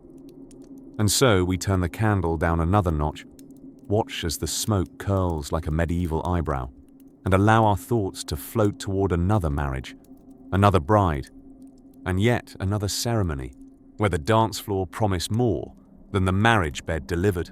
It was often said, though rarely by women, that marriage was a woman's greatest calling. The truth, whispered behind fans or muttered behind floury scones in village kitchens, was that marriage was often a calling like jury duty, expected, exhausting, and entirely out of one's hands. And yet, in parts of 17th and 18th century Europe, the surprise of marriage wasn't just who your spouse turned out to be or whether they snored like an oboe.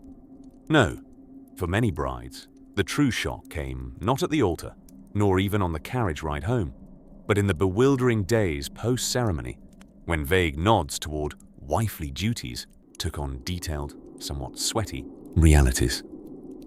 You see, until surprisingly recent centuries, it was considered impolite, nay scandalous, to properly explain matrimony to the young ladies who would soon be fully embedded within it. The explanation was, at best, implied. At worst, delegated to the family cat, who at least had the grace to stare knowingly and groom dramatically in the corner. There was, in upper-class households, something called the marriage talk. Only it wasn't so much a talk as a poem about flowers, or a metaphor involving bees, delivered by a blushing aunt who might faint midway through. The practical matters of the bedroom, cloaked in euphemism, wrapped in lavender sachets, and quickly followed by a discussion on embroidery. For many brides, this meant entering wedlock with a brain full of romantic novels and a suitcase full of lace, only to find that Prince Charming had calluses, political opinions, and a baffling fixation on his collection of estate ledgers. But lest you think, this coy silence was exclusive to one culture. Let us drift to China's Ming dynasty, where a newlywed bride might be given a scroll or a book, privately handed to her in a silken pouch. Some of these volumes were ancient wisdom on the art of harmonious bedchamber life. Others were just Confucian mores and recipes. It was a gamble. The disorientation was by design. History had a knack for cultivating silence like it was a treasured herb, watering it with propriety and pruning away any details that might lead to, say, understanding.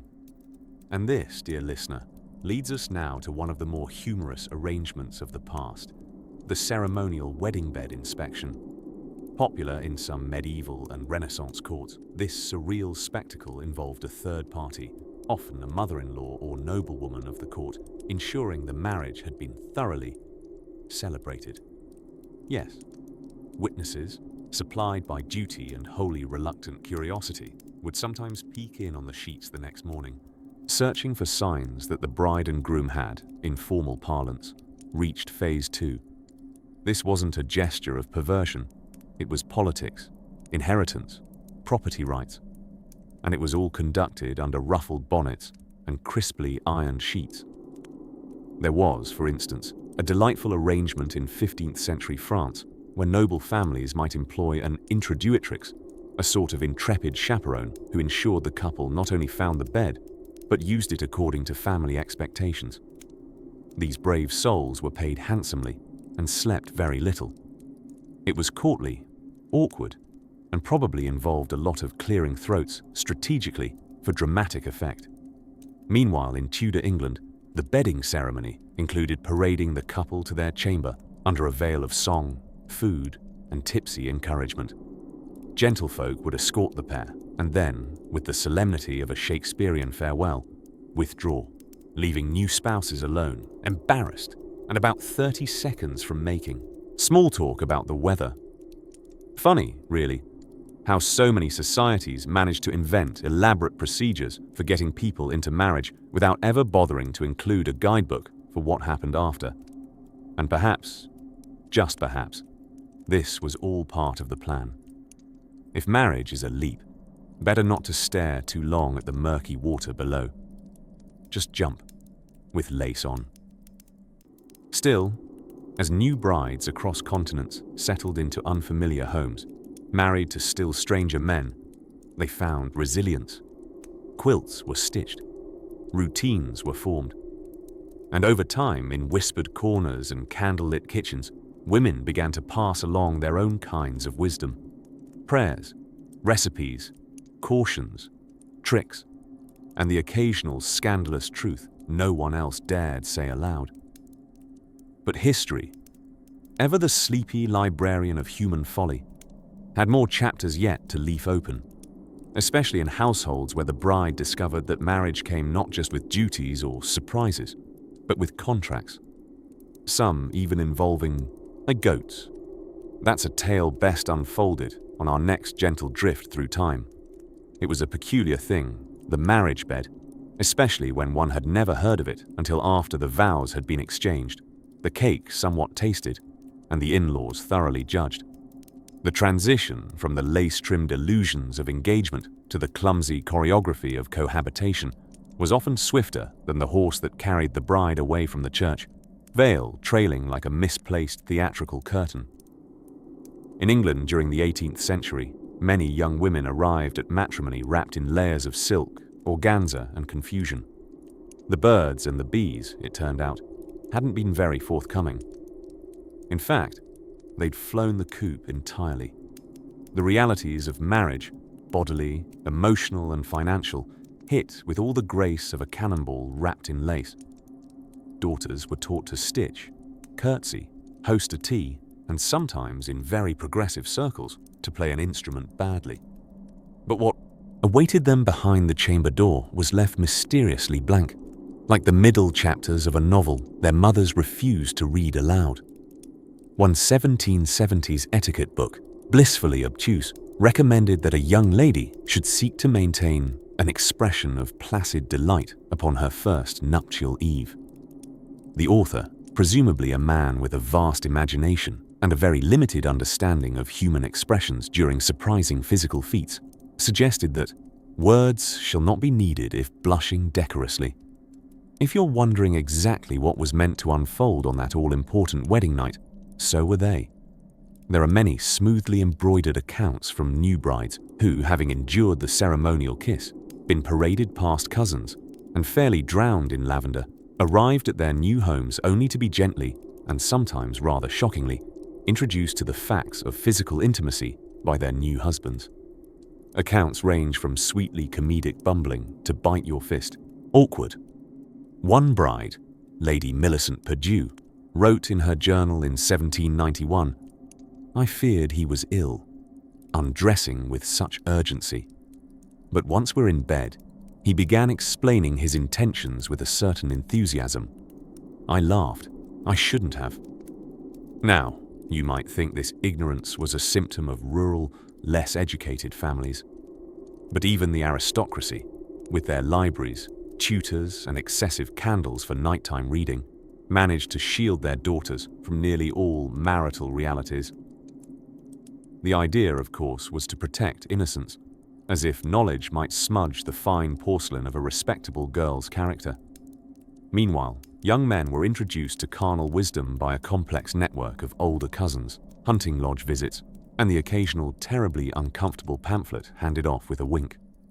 This educational imbalance, one might kindly call it asymmetrical enlightenment, meant that all too often only one party entered the conjugal battlefield with any notion of what was coming. The other was generally too busy wondering why her new husband had removed his stockings with such reckless abandon. The confusion wasn't limited to matters of anatomy. Marriage, for young women of most classes, came with a sudden legal vanishing act. From Miss to Mrs., many found themselves evaporating entirely in the eyes of the law.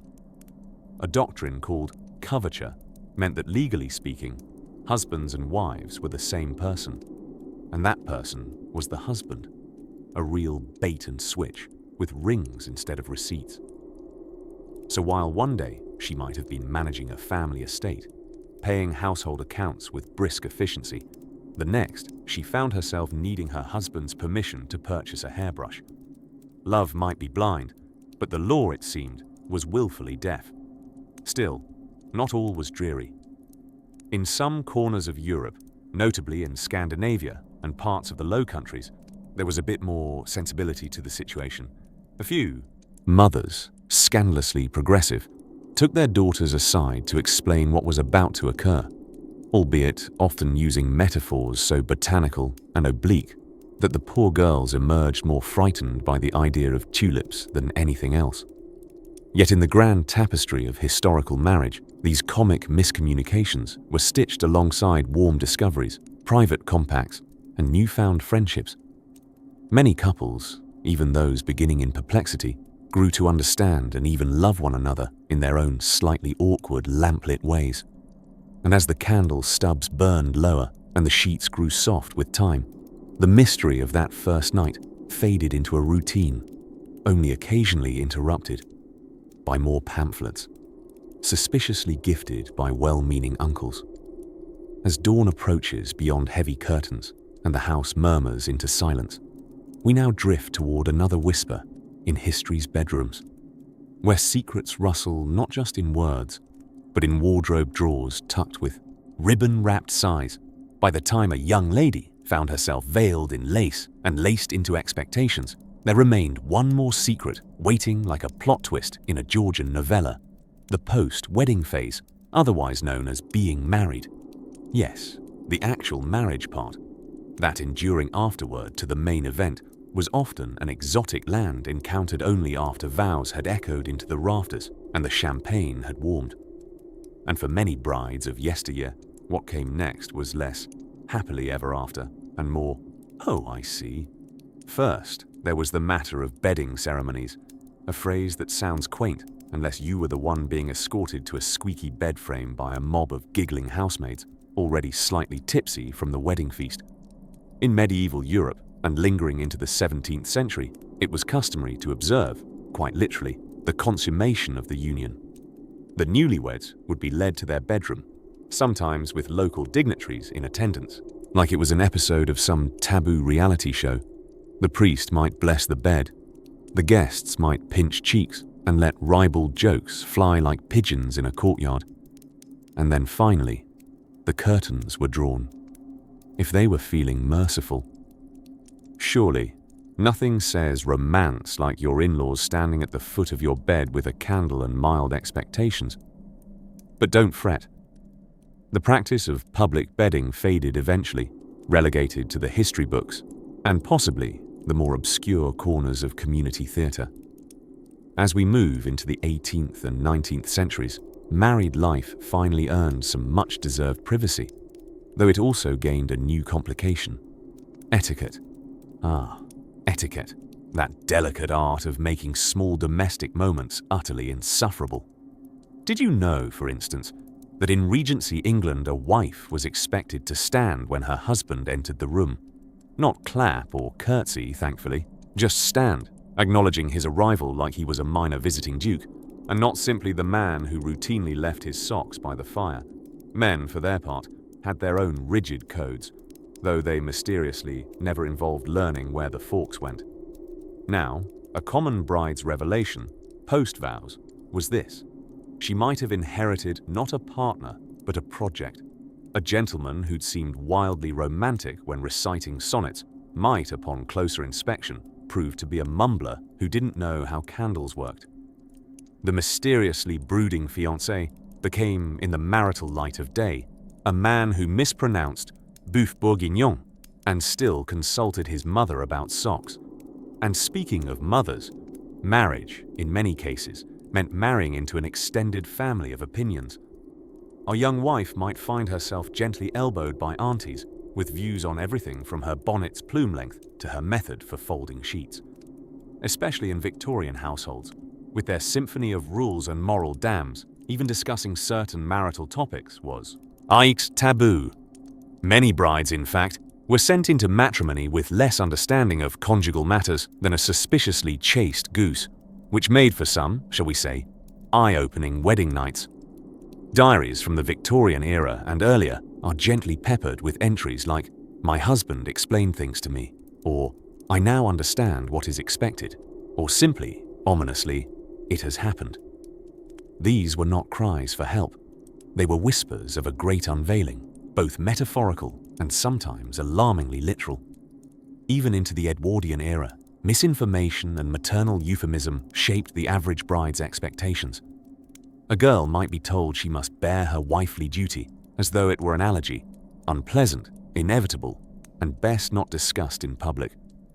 Consequently, men often found themselves as temporary educators, whether qualified or not, and women navigated the wifeliness maze with limited tools and an unsettling number of candles.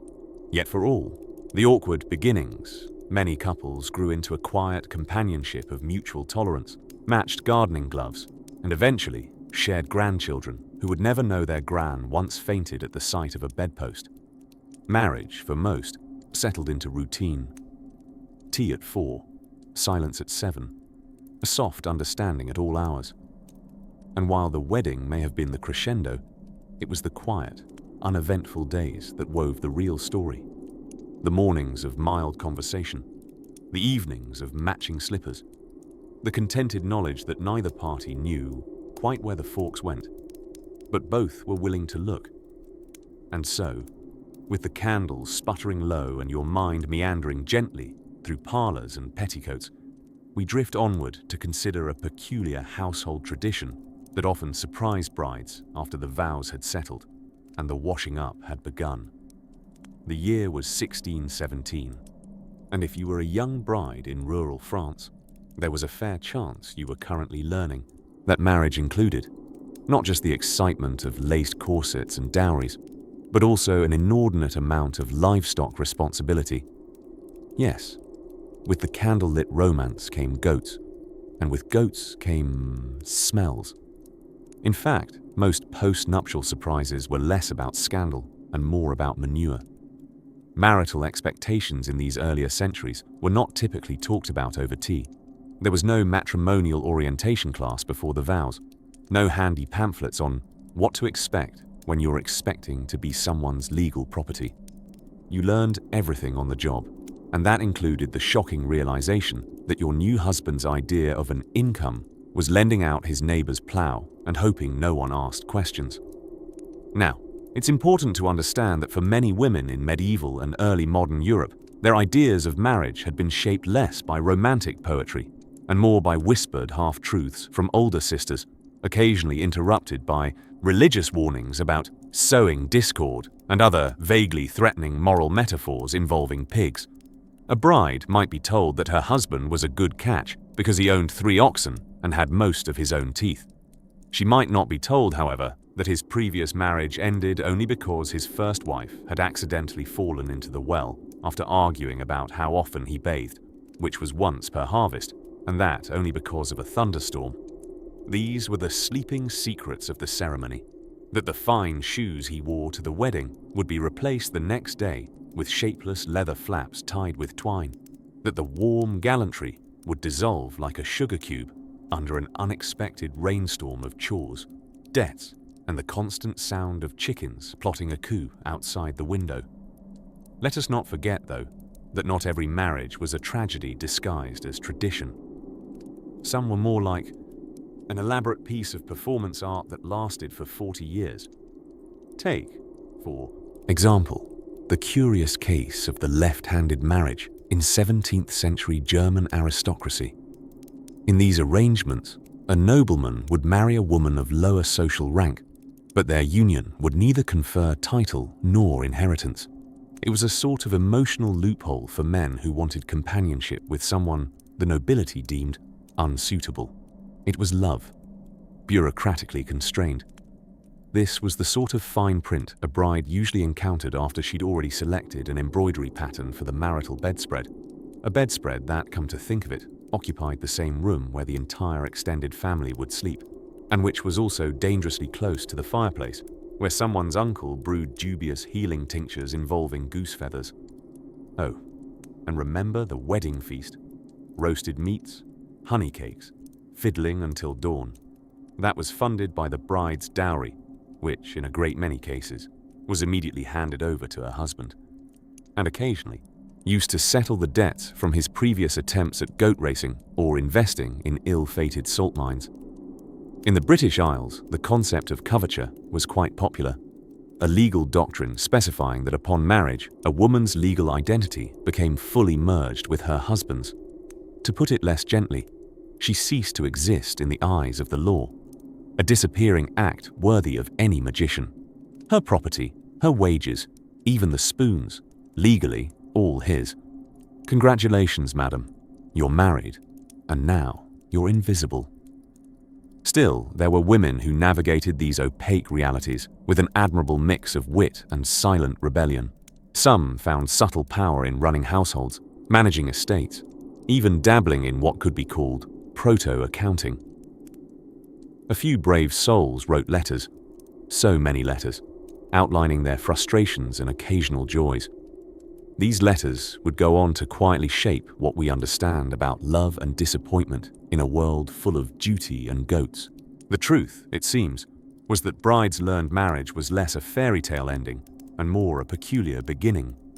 A jumble of peasant economics, accidental affection, and the practicalities of surviving another winter with someone who didn't know how to repair a roof but insisted he did.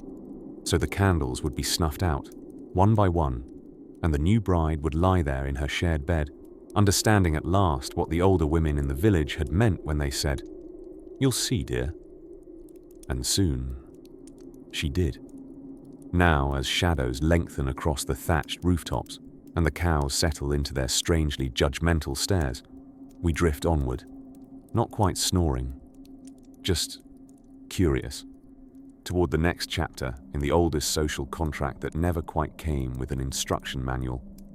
In the amber candlelight of 18th century parlors, where lace valances trembled in the draught and everyone smelled vaguely of lavender water and mild regret, a curious ritual unfolded among newlywed women. After the bustle of the ceremony, after the punch had been served, and just before the reality of shared chamber pot set in, brides were often swept aside by older, grim-smiling aunties, former debutantes turned domestic strategists, for what could only be called an emergency marital debrief. This strange rite was not taught in finishing schools, nor mentioned in polite society, because in those days, knowledge about the mechanics of marriage, and let's not be coy, by mechanics we do mean the large, unspoken elephant in the honeymoon suite, was kept as close as one's corset stays. A young woman might learn how to embroider lilies with unnatural precision, but she'd have no earthly idea what to do with an actual flesh and blood man once the rice settled.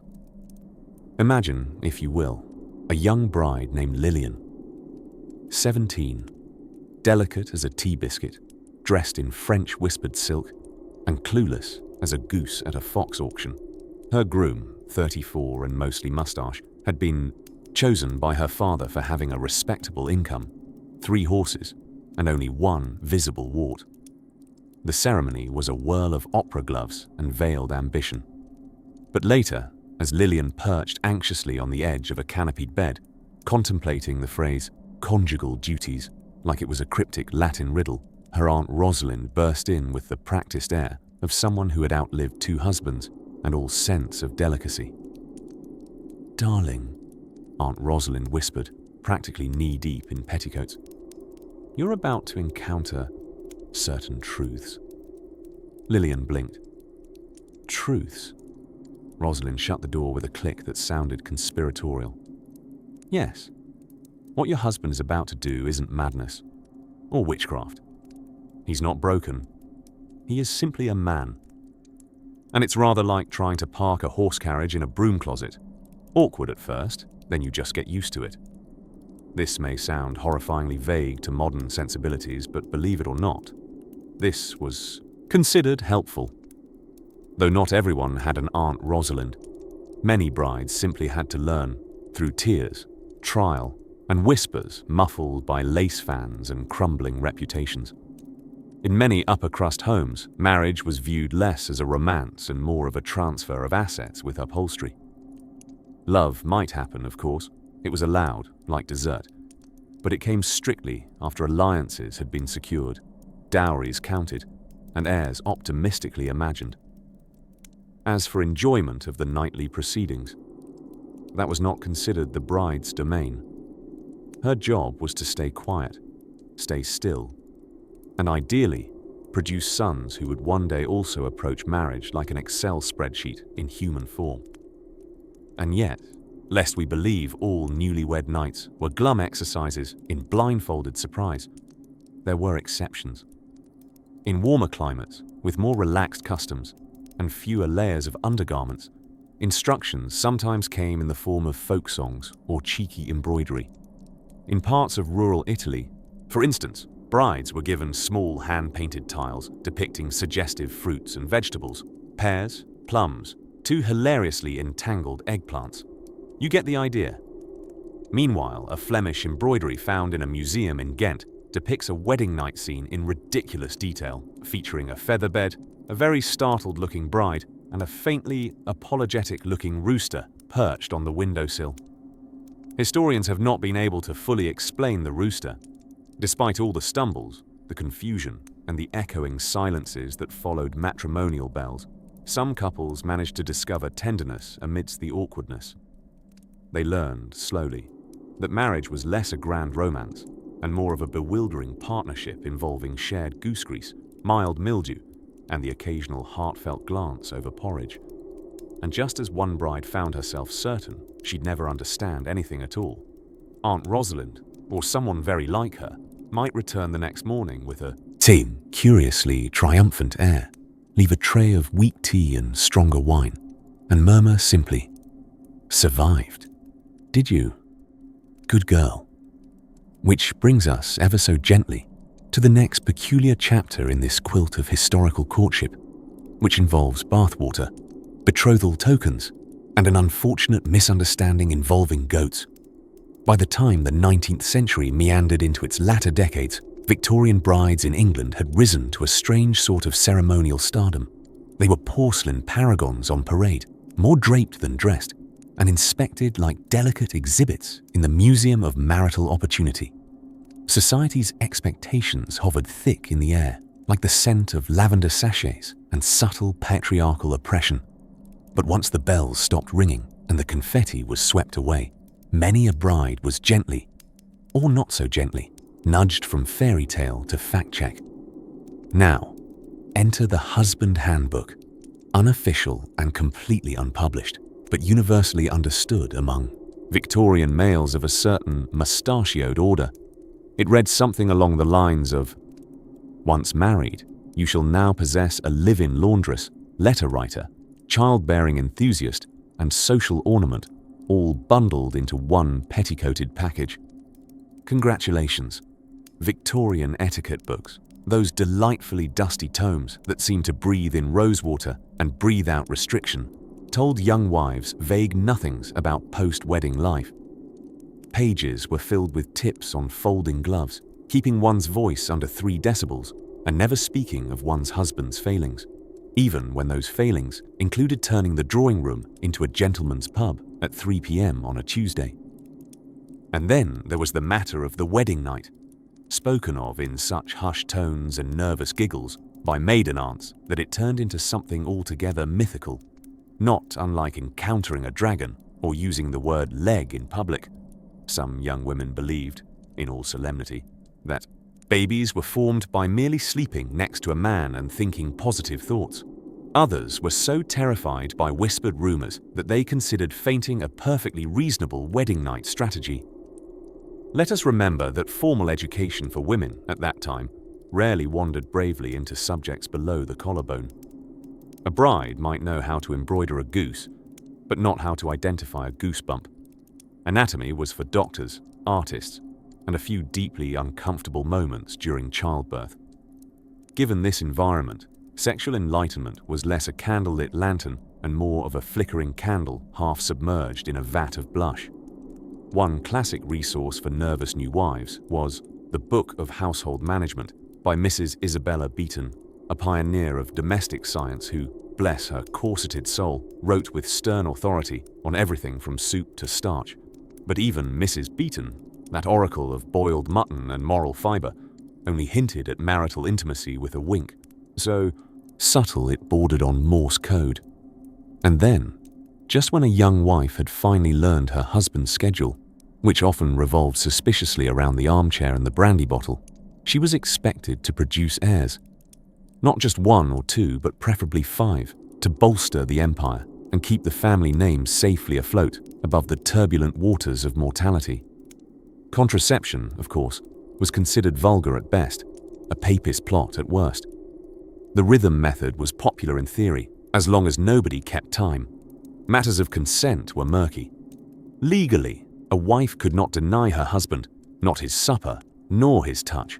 The concept of marital rape was a legal oxymoron, like saying, friendly duel.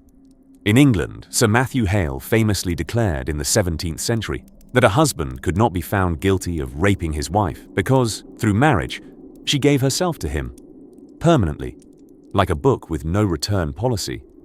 And so many brides found themselves locked in quiet dissatisfaction, their lace sleeves heavy with unspoken anxieties. They weren't supposed to complain, and certainly not to other women, unless one was lucky enough to have a very progressive aunt or a very discreet handmaid. But amidst the chintz wallpaper and perfumed restraints, a quiet rebellion stirred. Some women began to keep diaries, coded and clever, where they dissected the absurdities of their conditions with a dry wit that would make Jane Austen raise a sardonic brow.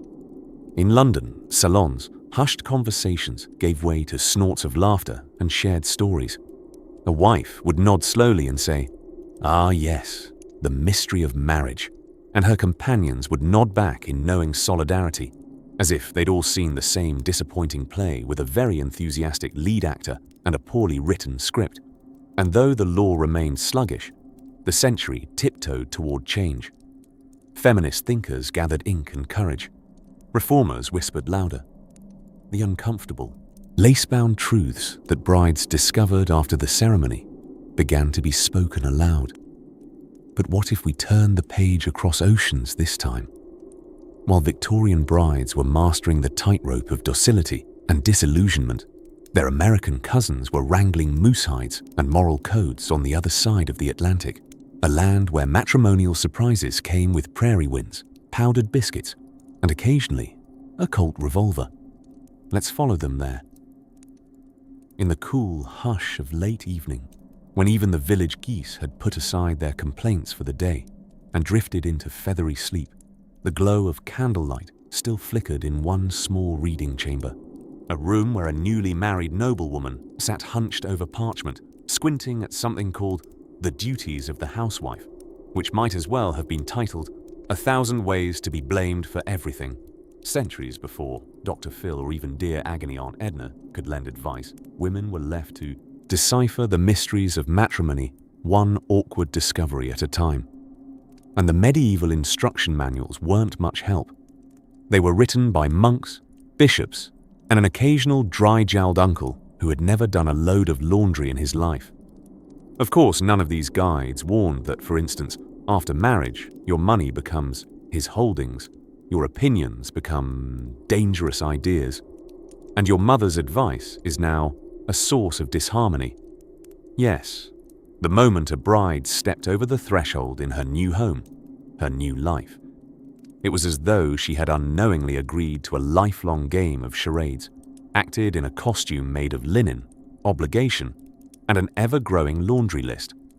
Take the case of Lady Margaret de Wensworth, circa 1387, who thought she was marrying Archibald of Thorpe for love, only to discover on her wedding night that he believed conjugal communication mainly consisted of grunting and stern nods over mead.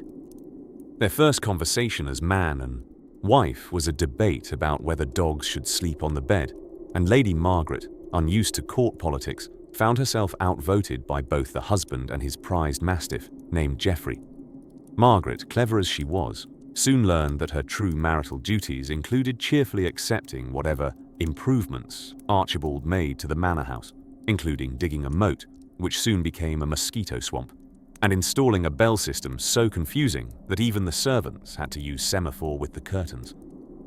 And though she hadn't agreed to manage poultry, there had been no clause about geese in the vows, she became a poultry expert within the year, largely through trial, squawk, and error. Much later, a particularly bewildered Venetian bride named Isabetta was made to sit silent through an after-dinner lecture about investments from her husband, who invested exclusively in dried figs, and not particularly good ones. She nodded politely as any good wife was expected to do, while frantically whispering in her heart the words of St. Catherine, "I accept, but I do not necessarily understand." The post-wedding revelations kept coming. Some brides discovered that husbands expected them to eat last, speak less, and always smile, particularly when making jam, receiving relatives, or being woken at dawn because someone else misplaced the sugar spoon. The great domestic empire they ruled had invisible walls made of social customs, inherited doilies, and unsolved mysteries, like how all 3 chamber pots were always in use, despite only 2 residents and a dog. A bride's education, if she received one, seldom prepared her for marriage. Latin grammar and scripture didn't cover septic systems or holiday diplomacy, or why Lord Bramble always pinched cheeks and expected applause for his boiled mutton stew. Instead, she learned through fragile ritual and whispered advice from the laundress or baker's wife, those worldly sages who had long since traded in wedding gowns for aprons and romantic ideals for a functional broom. But as time passed and expectations thickened like a good leek stew on a winter evening, there were always tiny rebellions threaded through the tapestry of married life. The wife who burned supper intentionally when her husband spoke to her like a servant. The one who taught her daughters to write, even when the market women said it would make them unmarriageable. The duchess who wore her late husband's hat in the garden just because it made her feel taller. These moments, small, clever, dignified, were the real lessons learned long after the vows were spoken. Stitch by stitch, these women built a private wisdom, an inheritance not of gold or silks, but of subtle resolve. The truth about marriage, as it turned out, hadn't been hidden so much as left unsaid, disguised under lace and licorice vows.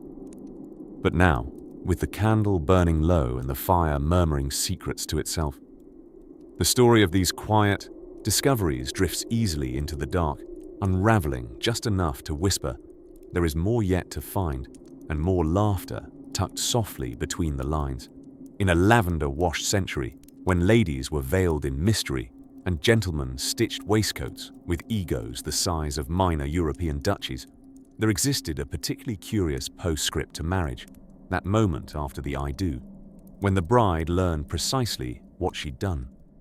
You see, in many parts of Europe, but especially in the drawing room and dowry circles of 18th century England, marriage was something between a sacrament and a social chess game, only with less clarity and significantly more lace. Brides were often expected to pivot delicately from coquettish innocence to capable house mistress overnight, all without so much as a how-to pamphlet. And if there had been a pamphlet, it undoubtedly would have been titled something like On Wifely Duties and Other Domestic Mysteries, with useful chapters, such as The Art of Not Screaming During the Wedding Night and Household Ledgers, or What the Servants Already Know. Particularly unfortunate were those taught to expect marriage as a lifelong tea party hosted by affection and attended exclusively by well-behaved emotions. After the ceremony, the veil lifted, both literally and metaphorically, and such brides frequently discovered that their husbands' interests included fox hunting, port wine, and disappearing into their studies to avoid talking about feelings or curtains. Not that all grooms were villainous cads. Some were merely bewildered, having come of age in brooding libraries and swordsmanship classes, with very little education in the dialogue of mutual companionship beyond "more mutton, dear," and "this is my hearth now." The horror, or hilarity, of these post-nuptial revelations was often compounded by the role of in-laws. A bride might assume, quite sweetly, that she had left her family to begin a new household. What she would eventually discern, possibly by the second Tuesday of married life, was that she had merely swapped parents for a mother-in-law who considered the drawing room her personal duchy of discipline. Texts of the time, like the always amusing but regrettably sincere conduct books, offered guidance. One author cautioned, "A wife's obedience is the harmony of the home." What it failed to mention, of course, was that a certain brand of snuff-snorting husband might be completely tone-deaf, and that harmony, in practice, was often more of a solo act. Consider Lady Catherine Lutterwell of Devonshire, who entered her marriage in 1752, assuming she would be adored, gently kissed on the forehead, and read poetry nightly. Her dear mother had explained the birds and the bees using actual birds and literal bees, which, as it turned out, left some rather vital information obscured behind wings and stingers.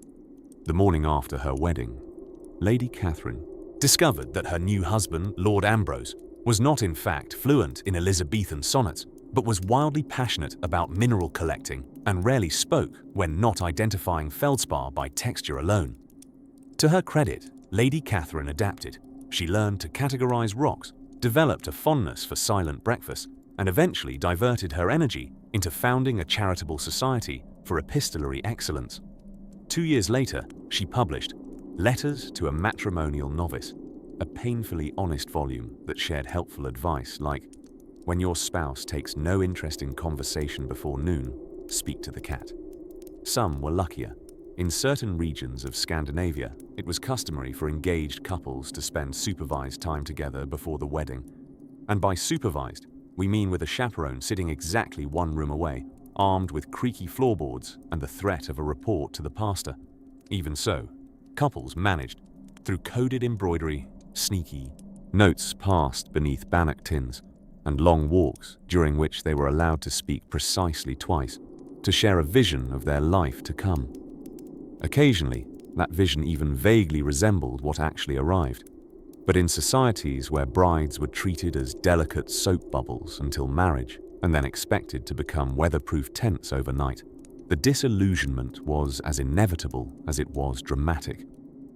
One moment she was Miss Eliza Witherington, daughter of a minor baronet with an affinity for parlour flutes. The next, she was Lady Eliza Wicket, responsible for managing 3 households, ensuring the servants didn't steal silver, and listening to the same 3 opinions from her husband every Sunday after roast lamb. Still, in the quiet hours after realization had struck, and perhaps a little crying too, many of these women found something sturdier than expectation: resilience, wit, and a deeply honed sense of survival. After all, nothing compels personal evolution, quite like discovering your beloved considers bathing optional. And as the candlelight flickered low, and the lady of the house tucked her letters away with a sigh, a new thought settled in. Tomorrow might yet surprise her. It was, after all, her house now. Or at least, the parlour was hers whenever Lord Wicket fell asleep reading mineral catalogues. Because marriage might not have been what anyone expected. But then again, what in history ever is? And speaking of curious surprises, and so the final candle fluttered low on the wedding feast table, snuffed by a gust not of wind, but of time itself, a time in which brides sat on embroidered cushions, matrons whispered riddles disguised as advice, and priests gave sermons so long they could turn elopement into an appealing concept. In the soft twilight of our historical meanderings, we now return to the moment just after the ceremony, the very moment when the veil falls for the last time, not just from the bride's face, but from the mystery of matrimony itself. For here, dear listener, in those delicate first hours as a newlywed, Reality begins its slow, clumsy tiptoe into the marital chamber, sometimes still wearing its muddy boots. The truth about marriage, especially in centuries past, often arrived not as a thunderclap, but as a slow shuffle, like watching your new husband remove his powdered wig for the first time and discovering a scalp that looked like a partially plucked goose, or realizing, after the third night, that your fair-haired knight snores like a congested bagpipe and insists on warming his toes on your unsuspecting calves. Let's take a brief, gentle swing through Elizabethan England, where marriages were forged faster than pie crusts at a village bake-off. There were no extensive dating rituals, no month-long compatibility quizzes. One might have only spoken to a betrothed during the exchange of rings, and possibly not even then if the ceremony was particularly chaotic or heavily Latin. Brides, often fresh from convents or the countryside, learned quickly that many of their new husband's most appealing traits, broad shoulders, a tolerable waistline, and the ability to speak without spitting, were not the firmest foundations on which to build a life. But there you were, married. Just married. Like soup that had already been poured into the bowl, you could stir it, but you weren't putting it back in the pot. Even in the grand households of the elite, matrimonial surprises abounded. The Duchess of Devonshire may have boasted diamond brooches and endless gowns embroidered with tiny impressionist goats, but she also discovered that her aristocratic husband would rather play billiards with his spaniels than make conversation over supper. And let us not forget Queen Victoria, who reportedly adored her husband Albert so devoutly that she wrote breathless journal entries after their wedding night. Though precise details remain Victorianly vague, it's safe to say she was thoroughly briefed. Her discovery was a rare exception rather than the rule. For many, the revelation was that marriage was not a forever waltz of lace and candied syllables, but a plodding march lined with laundry, gout remedies, and long discussions about window taxes. In rural France, some new brides struggled to discover that their husbands had little interest in bathing, and even less in conversation that did not revolve around wheat yields. In Ming Dynasty China, a bride might move into her husband's family home under the watchful eye of her mother-in-law, who often interpreted family bonding as constant surveillance. None of these revelations were shouted or suddenly revealed. They arrived like snowfall, quiet, inevitable and cold against one's cheek. And yet, strangely beautiful. Because while marriage was rarely what a young bride expected, it wasn't always worse. Sometimes, discovering the full, unvarnished version of another person was oddly comforting. Like realizing the monster in the shadows is just someone snoring into a poorly stuffed goose feather pillow. With time, especially in the more peculiar centuries, marriage softened into something weather-worn, yet reliable. Frustrations were met with sarcasm, silences with sighs, and deep rifts with garden walks. If love didn't solve everything, at least cabbage soup solved some things. And so, as the night deepens and the echoes of clinking goblets fade into dream, we place our imaginary bride into a bed too firm and a marriage too new, with the window cracked only slightly to let in the sound of owls and perhaps the scent of her own hopeful doubt. She will, in time, learn every creak in her husband's walk, every frustration in his laugh, and every generosity not announced with bouquets, but shown through a warm slice of bread served without asking. History, in the end, is not the fancy china nor the grand announcements. It's found in the quiet weathering, the lullaby of footsteps across floorboards, and the tiny, barely audible whisper, "So, this is marriage." And now, dear listener, nestled among centuries of sighs, secrets, and sleepily muttered vows, you may rest too. Shh. Let the past keep watch tonight.